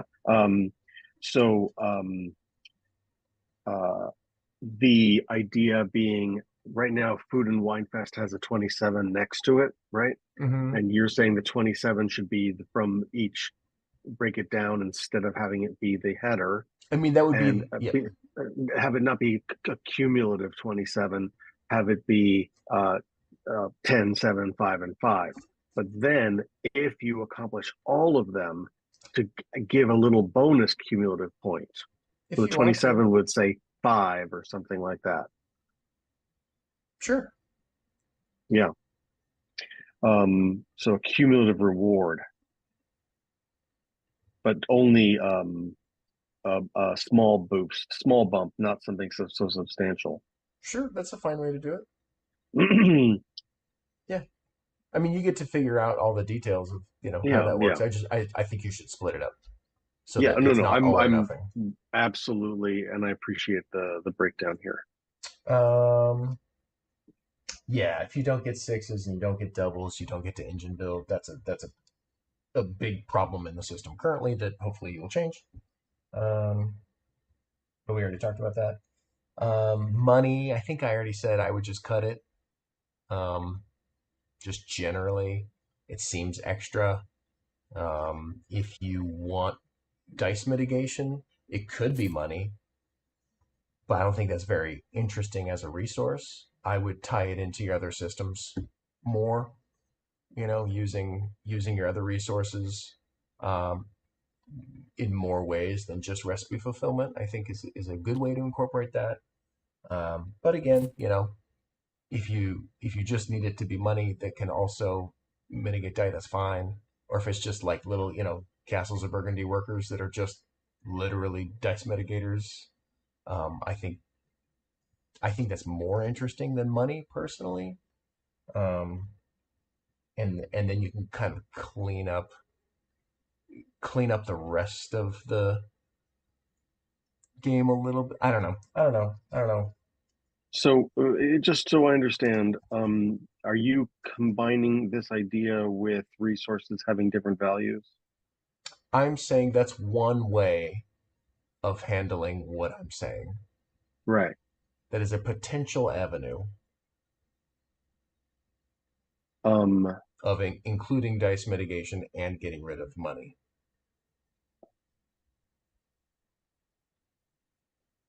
so the idea being something along the lines of city planning would replace money, and tourism would have its own perk, Sure. and that kind of thing. I think that's interesting. That's not the Okay. only way to go about cutting money. Because currently money doesn't even do the dice mitigation. So Well, yeah, and it will in the next draft, yeah. unless you're suggesting something even better, and I just can't wrap my head around it yet. But it That's sounds like my you are. opinion is I would fully cut money and add dice mitigation in other ways. But if that doesn't, if that doesn't make sense, then, keep it and let it be dice mitigation. That's fine too. Yeah, I I mean, just can't think of you could use the three. same concept, Yeah, or I suggested to you earlier, $1, 1 pip. yeah, If you cut out money entirely, it could just be any one of your 4 remaining resources is 1 pip. Sure. Yep. Spend 1 resource, 1 pip. Mm-hmm. spend any resource. Oh, possibly. Or you can choose a resource if you want to create Right, agency in that resource. right. Um, yes, because I really like that as well. I'm just trying to wrap my brain around what other. I've got 4 resources. Would they all need to have a special alternate purpose, or could 3 of them? I don't know why my brain I mean, does sky's the this limit, thing. man. That's up to you. Like you I get to know. design the game. Oh, yes, okay, but I guess 6 is too powerful. I don't want city planning to become too powerful, and so it feels like I have to give them all an alternate purpose. If I give one of them an alternate purpose, is that a incorrect That is logic on my part? that is technically incorrect because if you make them differential valued, they do not all need extra benefits. Right. But as they currently stand, if you just added a benefit to city planning, then yes, you would be correct. Okay. That being said, it becomes a very mathematically difficult puzzle balancing it once you do add agency to one resource and not Right. the other 3. You're going to spend a long time on a spreadsheet trying to figure out how to balance it. So And this is when I laugh myself to sleep at night. I worry that I'm not fully grasping what you're telling me, but I guess I can rewatch the video and Yeah. figure it out. Yeah. I'm saying I don't think you need money. I think you need some dice mitigation. You got plenty of resources and spots on the board to manage that without needing money, in my opinion. So could the one form of dice mitigation happen from one resource and another type of dice mitigation happen from another resource? Sure. That's sort of along the lines of what you're suggesting. Sure, that works. Yeah, I just saying it out loud made it make sense for me for the first time.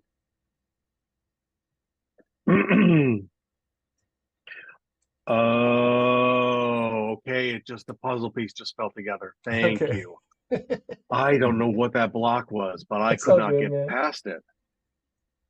Have you checked the fire lately? Are you going to die? I know there's literally been no wind at all. I would absolutely hear it easily. Okay, I'm just like I saw my neighbor's roof fly past me like I was in Wizard of Oz 2 days ago. Oh my gosh. An 11-foot branch broke off into my yard. The wind is just very obvious. I just wanted to double check and make sure you were like at least aware and you weren't the only one not evacuated or something. I'm getting notifications this whole game. I know, right? Lucky I'm able to ignore them.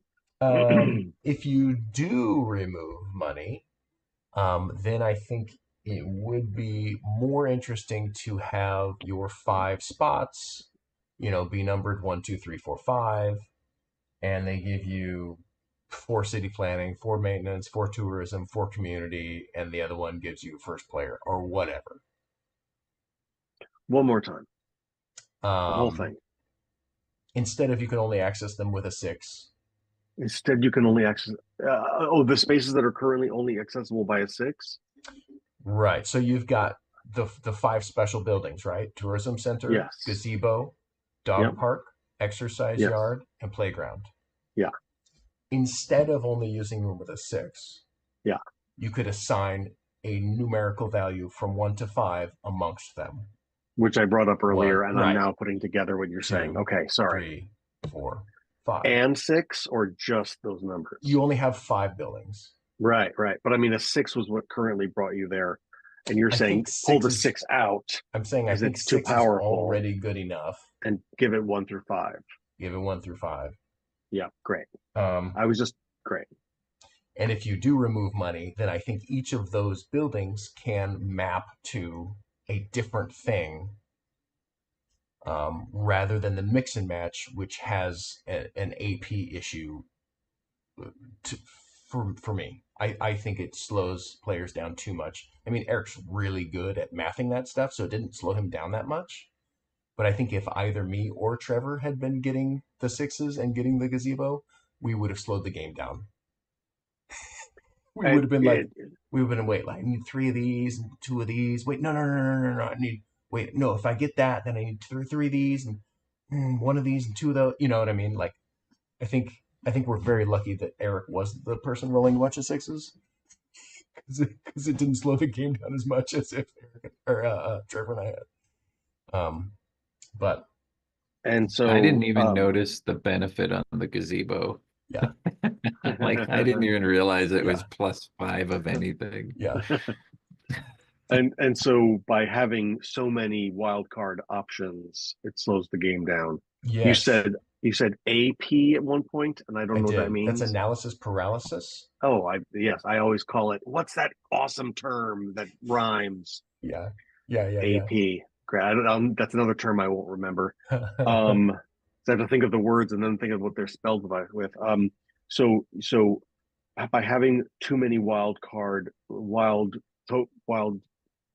options, it slows the game down. But alternately,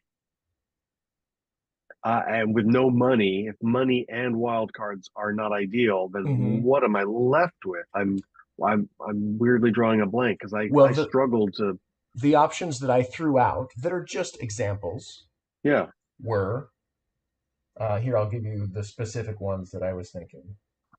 The gazebo gives you 4 city planning.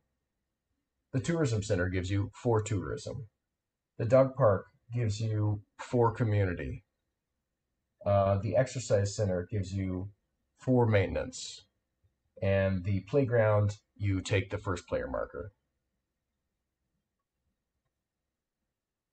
And maybe that's where you get like 2 wild resources or something. I don't know.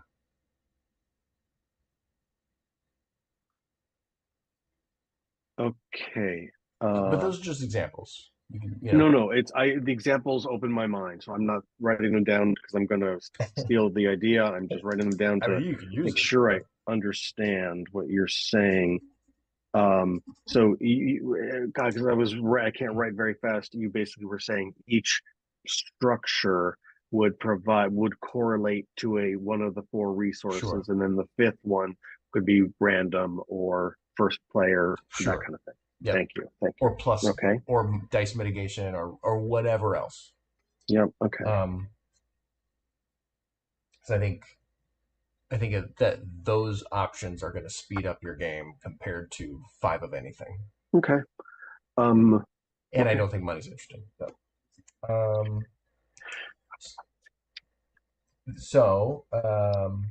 then I'm looking at other places where you need 6s, and I'm wondering if you can do something more interesting than 6s being the best in other places as well. And the one idea is you have 6 spots here, right? 2, 3, 4, 5, 6. The pip value that you place can correlate to the person you purchase. Boink. Oh. Right, something like that. That's just an example. It doesn't have to be that. I'm just thinking of a way where how can we get away from you can't build your engine unless you roll a 6 No, I hear you. or doubles. Yes. Like have that be something you can engage with if you don't get those rolls. And that's just one example of a way you could do that, right? That they map to the pips, and then you can buy that guy if you put that guy there. You can do whatever you want with this stuff too. Like the every die afterward has to be lower than the die before it, or whatever. Like there's you've played dice placement games, I'm sure, where there's all these different ways of making the choices of when you go first or second into a spot, make that interesting, more interesting than pay $1. Mm-hmm.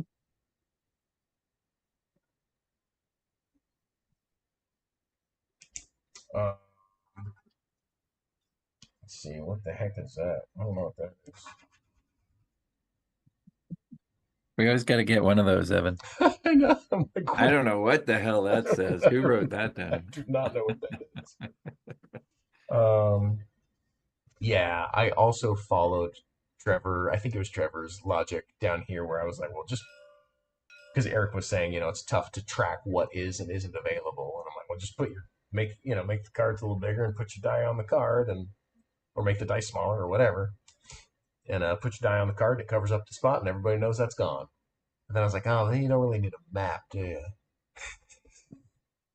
And then you'd either need to put something on the map to make it relevant and engaging, or do what Eric was saying and group the things so that they're easier to find up there or something like that.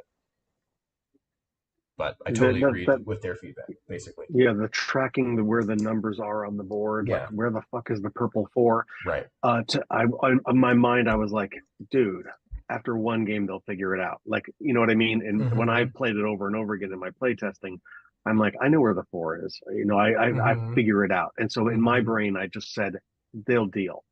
But I can imagine that by the first time playing, if it's frustrating, why play a second time? You're like, this is that game where I got annoyed trying to figure out where the numbers were because they were covered with the dice. Yep. I agree with that. Do not make your players want to bounce off your game, is my recommendation. Yeah, always a good note. Always a good note. And do I need to put the number outside of the space for the die? I don't know what that means. Right now, the number is within the space. I think it would help. Yeah. Because then you'd be able to still see. Yeah. Okay. Generally, if it's information that you are looking for on a board, covered it up with a die, you want it outside. Yes. You could even place these cards on the board. I don't see your marker. Or where you pointing? What cards? These cards. Oh, the bottom here? Right? Like they could be on the board. And you could do a mix of both of those styles. Where those are your action spots for that type of thing. And you just put your die on there or whatever. But anyway, that's kind of the middle ground of still making it seem like the map is important, but also making it very clear which spots are what value without having to do referencing. Because if you take away the referencing, it makes your processing faster. If the information's just there, it's much faster. And if that information does not change and rotate, then you can just print it on the board. If that information does change and rotate, then you can keep it on the card, but put the card on the board. And my thought on that is if this really is not something you want to do because it takes away from the thematic piece of the map, you could still have it down here and you could add more components, which I know Evan loves. And you could add a token. Everybody's got tokens and they just, you're going to be covering 3 around. So everybody gets 3 tokens. And when you put your die on, you cover the token on the card just so everybody can see it. You're doing double duty. People might not like that, but it's just a little bit clearer. I don't know that that's a great answer, but that's something you could do. Good to open my mind up to other ideas.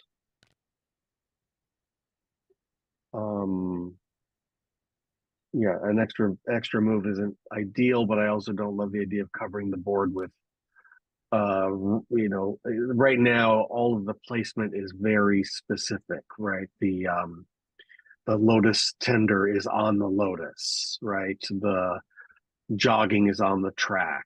The food carts are where the food carts really are. The cafe is where the cafe is. So it's true to the reality. And so by throwing a card on there, or even like ignore me. I'm just talking out loud. Forgive me. Well, is there opportunity to keep sorry for cutting you off, Evan, but is there opportunity to keep the thematics by doing it this way? So you can still keep the thematics of like right, the card pointing to the location, pointing to something, and this card is always going to go here. Yep, I literally was on the same track in my head, so I get that. Yeah, interesting. I'm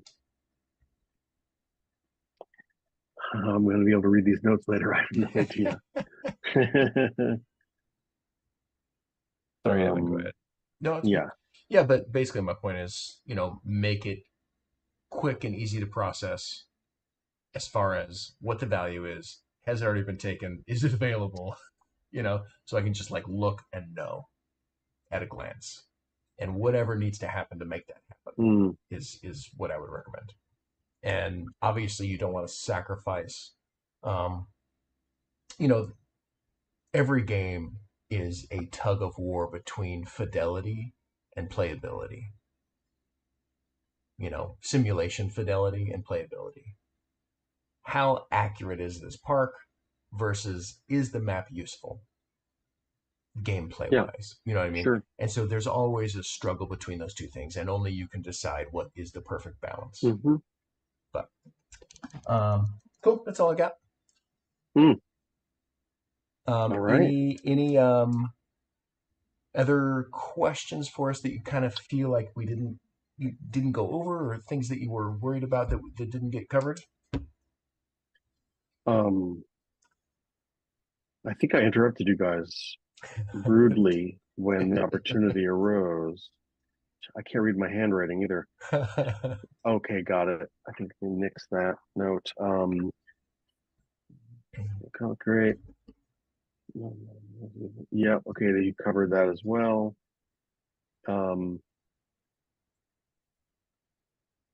Okay. All right. Well, no. I'm actually crossing out my notes. Tiebreaker elements. It seemed like we came very close to having a tiebreaker tie. Yeah, that's tough. I guess I need to look into other tiebreaker possibilities. Yes, tiebreakers can be really tough to figure out in a game, in my opinion. If you do make first player something that rotates, that could be tiebreaker. Whoever's currently first player. And then clockwise from there if that's relevant or whatever. But yeah. Because it's very discrete, It's a very discrete thing that will always have a truth. That will always have an answer. Although it's not strategic per se. I mean, if first player rotates in a way that is a choice that you make as a player. Right. In that case, it would. That's what I'm saying. Right, right. Not as it currently stands. I wouldn't do that as I it currently guess, stands. well, then if I may briefly, because I know it's how late it is, the moving of the first player is clockwise, right? And so no one misses a turn because somebody stole the first player token. And I worry that somebody stealing a first player token is going to rob people of their turns, thus causing animosity. Oh, I would finish the round before the new player goes first. But going first is pretty Or great. something like that, yeah. Yeah, you'd have to solve the issues involved with rotating But first you player. agree it does cause an issue. And Yes. I'm just, Oh yeah. yeah, okay. On that front. Yeah, you always have to figure out like, well, how does that work? What if we haven't finished the rank? Like, there's always those kinds of issues with the optional Yeah. rotation of a first I player. think unconsciously I was sort of ruling out, as we've been going through the notes, the idea of first player That's token fine. Yeah. moving. And so and I was like, well, why am I ruling it out? And I just vocalizing why that is. Yeah. So, okay. Not that I'm going to, but I can see why. Now I see why that was bothering me in the back of my mind. Oh yeah, But maybe there's a way around that. I learned some really key words. yeah. I do want to know. So is the game fun? Obviously, it was a little less fun for Eric, having misunderstood the rules. Um, but uh, like as I was trying to come up with like a tagline for the game, even though I noticed games don't use taglines. Like I don't know why I'm preoccupied. Maybe because I'm a graphic designer and I come up with taglines for movies and plays that I design for, and it really helps sell the product. But I was like, I can't fucking figure out a tagline to save my life for this game because it's just like, who wants to manage a park? And yet it's fun. I believe it was fun.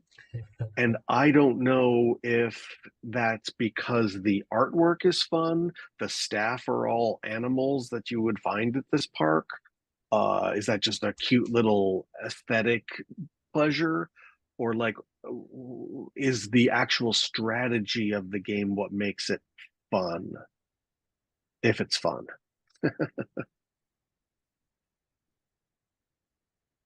Or I guess maybe a better question is, what if it was fun, what made it fun? For me, I really like dice placement. It seemed like really easy turn mechanic. I'm taking a die, I'm placing it. I love it when it's easy dice mechanic. In its current form, it would be more frustrating than fun for me, but that's because of the goal cards and because of the way the scoring is. So that Yeah. take that out of the equation, because looking at it on a bigger level, the idea of rolling three, placing dice, if you can get that to a point where it's not, he's rolling sixes, so he's going to win the game. And it's all the dice like values matter. Again, I'd point you to something like Role Player or something like that, where all of the dice matter at some point. All dice matter. Especially when you're flipping dice. When you flip dice, it's a 1 to a 6. So the 1 is just as powerful because one of your powers in the game is flipping the die, and you get to do that 3 times. And you get to do every power 3 times. So for me, it's more frustrating at the moment, but the core idea of like this cutesy map, this area that people know in LA, that they'll probably identify with.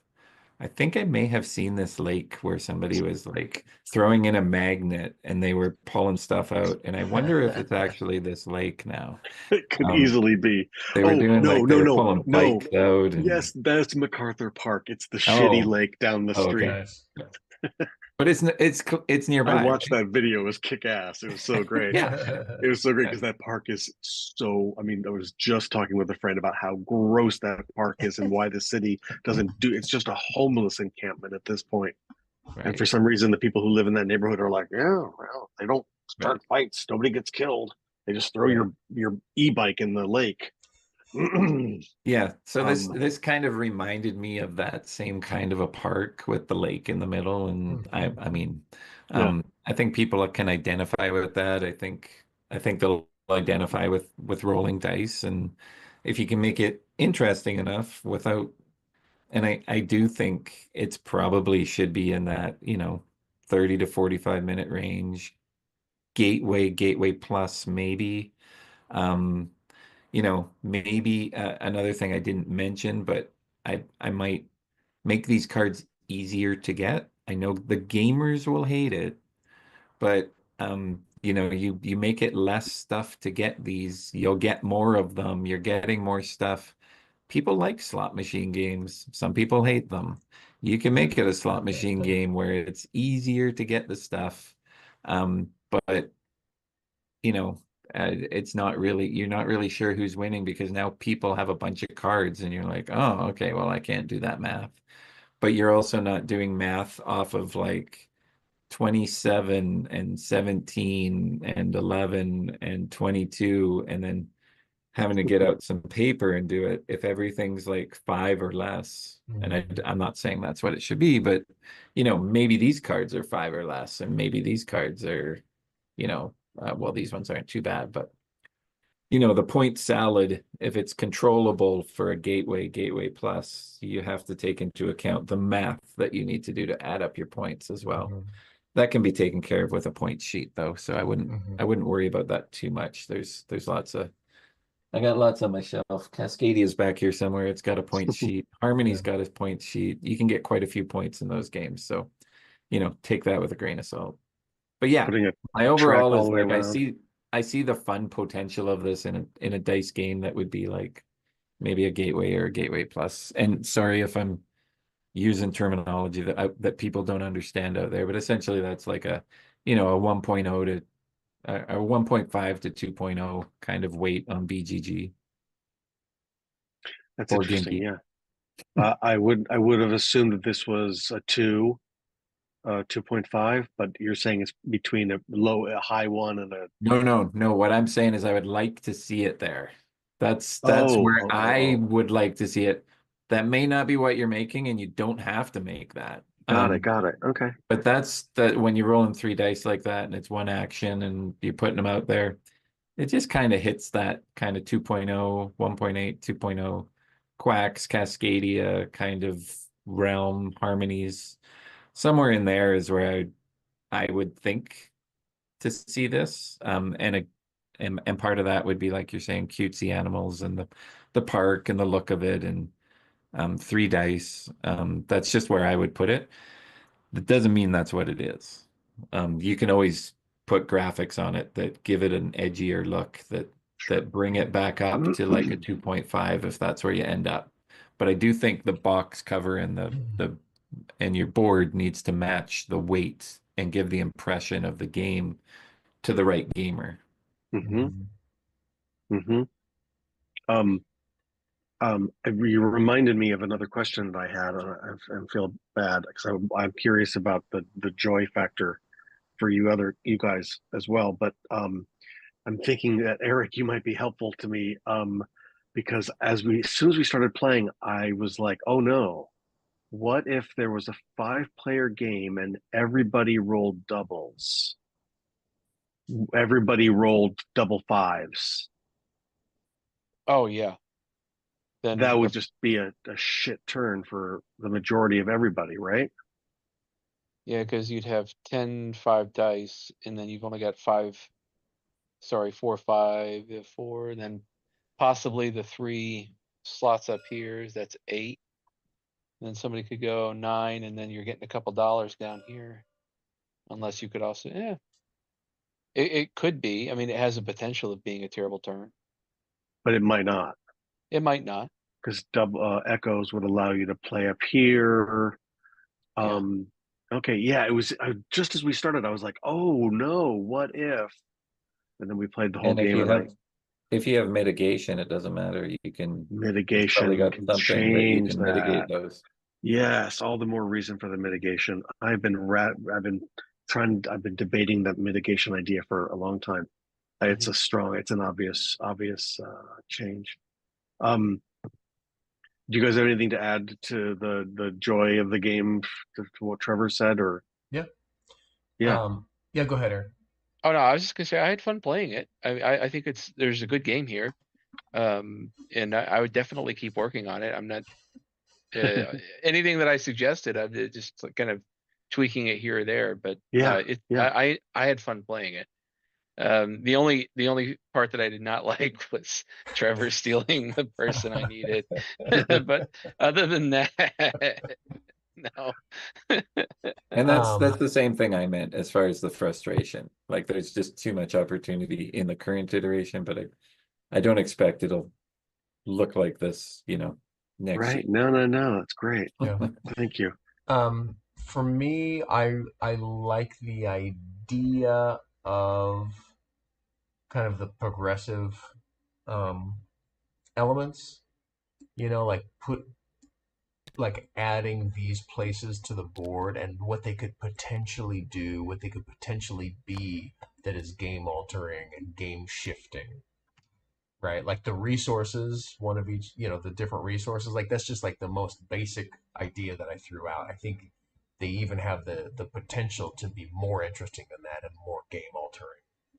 These five like special spaces, and as they come out and the game starts developing and changing, I would love to see those be, you know, very relevant in that way. Kind of like I was talking about with this track, and those types of things to me make a game interesting and exciting because then those are coming out in different orders, which changes the flavor of the game each time you play Mm, it. Right? mm, Oh man, the gazebo came out first this game. hmm. Oh, Right. everybody's doing a run on Tex. Like everybody needs Tex, but oh, you already like and this game, this is going to be good because this came out late and that came out early, and like all the things that change the emergent game. There's an emergent gameplay, and then there's like the strategic state of the current gameplay that interblends with that. And so if you can have things that actually make the game different from game to game, you know I think and maybe these things are randomized, and they're in a different order every game, or maybe or the when the buildings are they are already randomized, and when they come out, they change the way the game, they're like meaningfully impactful to the game state. Um, those types of things here, like you have the canvas, right? You have made the rough draft. You have made this thing that can be um, so exciting, and so that's what I'm juiced about in it, is the potential for how all the elements that you've already got could be um, so interesting and exciting. And thank you. I was not looking at the board when you were pointing at something on the board, and you said the track, and I assumed you were talking about the Yes, blue yeah, cubes. It gave me a thought, and I want to make sure that it doesn't contradict what you guys are saying. If I may, really quick, yeah. the if the blue cubes had a reward on the bottom and Mm-hmm. they were randomly placed, Mm-hmm. and you don't know what they are until you move them, Mm-hmm. is that uh, a backward step or a forward step or just if a side step? if you are stepping towards a 1.8 or a 1.5, it's a forward step. Okay, If you are stepping towards a 2.5, 2.8, it's a backward step. you're talking weight. Yep. It's a backward step because of the randomization. Right. If you're pushing up in weight, then you want players to know what the choice is and why they would make it. Yeah. If you're pushing down in weight, then obfuscation of the reward is probably a good idea, or could be a Okay. good idea. Is less of a bad Understood. idea. Understood. Um, Thank you. I just was, yeah, I didn't have the visual at hand, and so my brain went somewhere else. Cool. Anything else, guys? Anything else come up? Any last questions or anything? Or should we get the heck out of here? It's late. It's fucking late. Cool. All I right. thought it was like 10 p.m. Sorry, guys, and It's thank all you. good. Time flies. Okay. Nobody else joined us late on the chat. Let's get the heck out of here. Trevor, who are you, and how can people find and support what you're working on? Oh yeah, it was yesterday when we last did that. No. Just kidding. I love being here with you guys. I'm not complaining about the time at all. Don't take it that way. It's my poor choice of jokes. I am Trevor Olson. I am wanting to get a game published at some point. Maybe one of the 9 I'm working on will be the ones. Well, it will be. I will be. I don't have it here. I haven't shown it yet anyway. I will be publishing Alcatraz Escape the City at some point. If you want to know more about it, go to Alcatraz Escape the City group in Facebook. That's the best. It'll point you everywhere that you need to get a hold of me. Awesome. Eric, who are you, and how can people support what you're doing or / come to a meetup? Yeah, I'm Eric Ledger. If you want to come, if you're in the Northern California, Sacramento region, just go to Facebook. Sacramento Board Game Designers is the name of our group. It's open to the public. You can join. And we meet every other Wednesday. I've got one game that's signed, and we'll see if and when it comes out. I'll be sure to let you all know. And then other than that, I'm just going to keep chugging away. So thank you for Awesome. showing us your game, Kiff. Thank you heck so yeah. much for Thanks, Kiff. testing it. Kiff, who the heck are you, and how can people find you and or play test this game with you and help you in your journey? Yeah, Kiff Scholl, actor extraordinaire, about to win an Oscar for something, I'm sure. Heck yeah. You can find my other game on Facebook, Dogville, and you can find me through that. You can also find me through my actor page on Facebook, which is Kiff Scholl. I'm on all the socials from Blue Sky to Threads to Facebook, obviously, and I'm trying to leave shitter. And I'd love for you to reach out if you want to get on my mailing list through my website, www.kiffscholl.com. Cool. Awesome. Thanks, everybody. Had a good time. And who are you? Oh, that's right. I am Evan Halbert. Go by after the Empire, and then sometime this year, I think, it's 55 copies, 555 copies. I think Bah Humbug is hitting the streets in the first or second quarter this year. That was Emily Willix's project with like 12 other designers. I'm one of those other designers. But you can go pick up that. It's like a holiday themed box. Go grab like 27 of those things. Good stocking stuffer.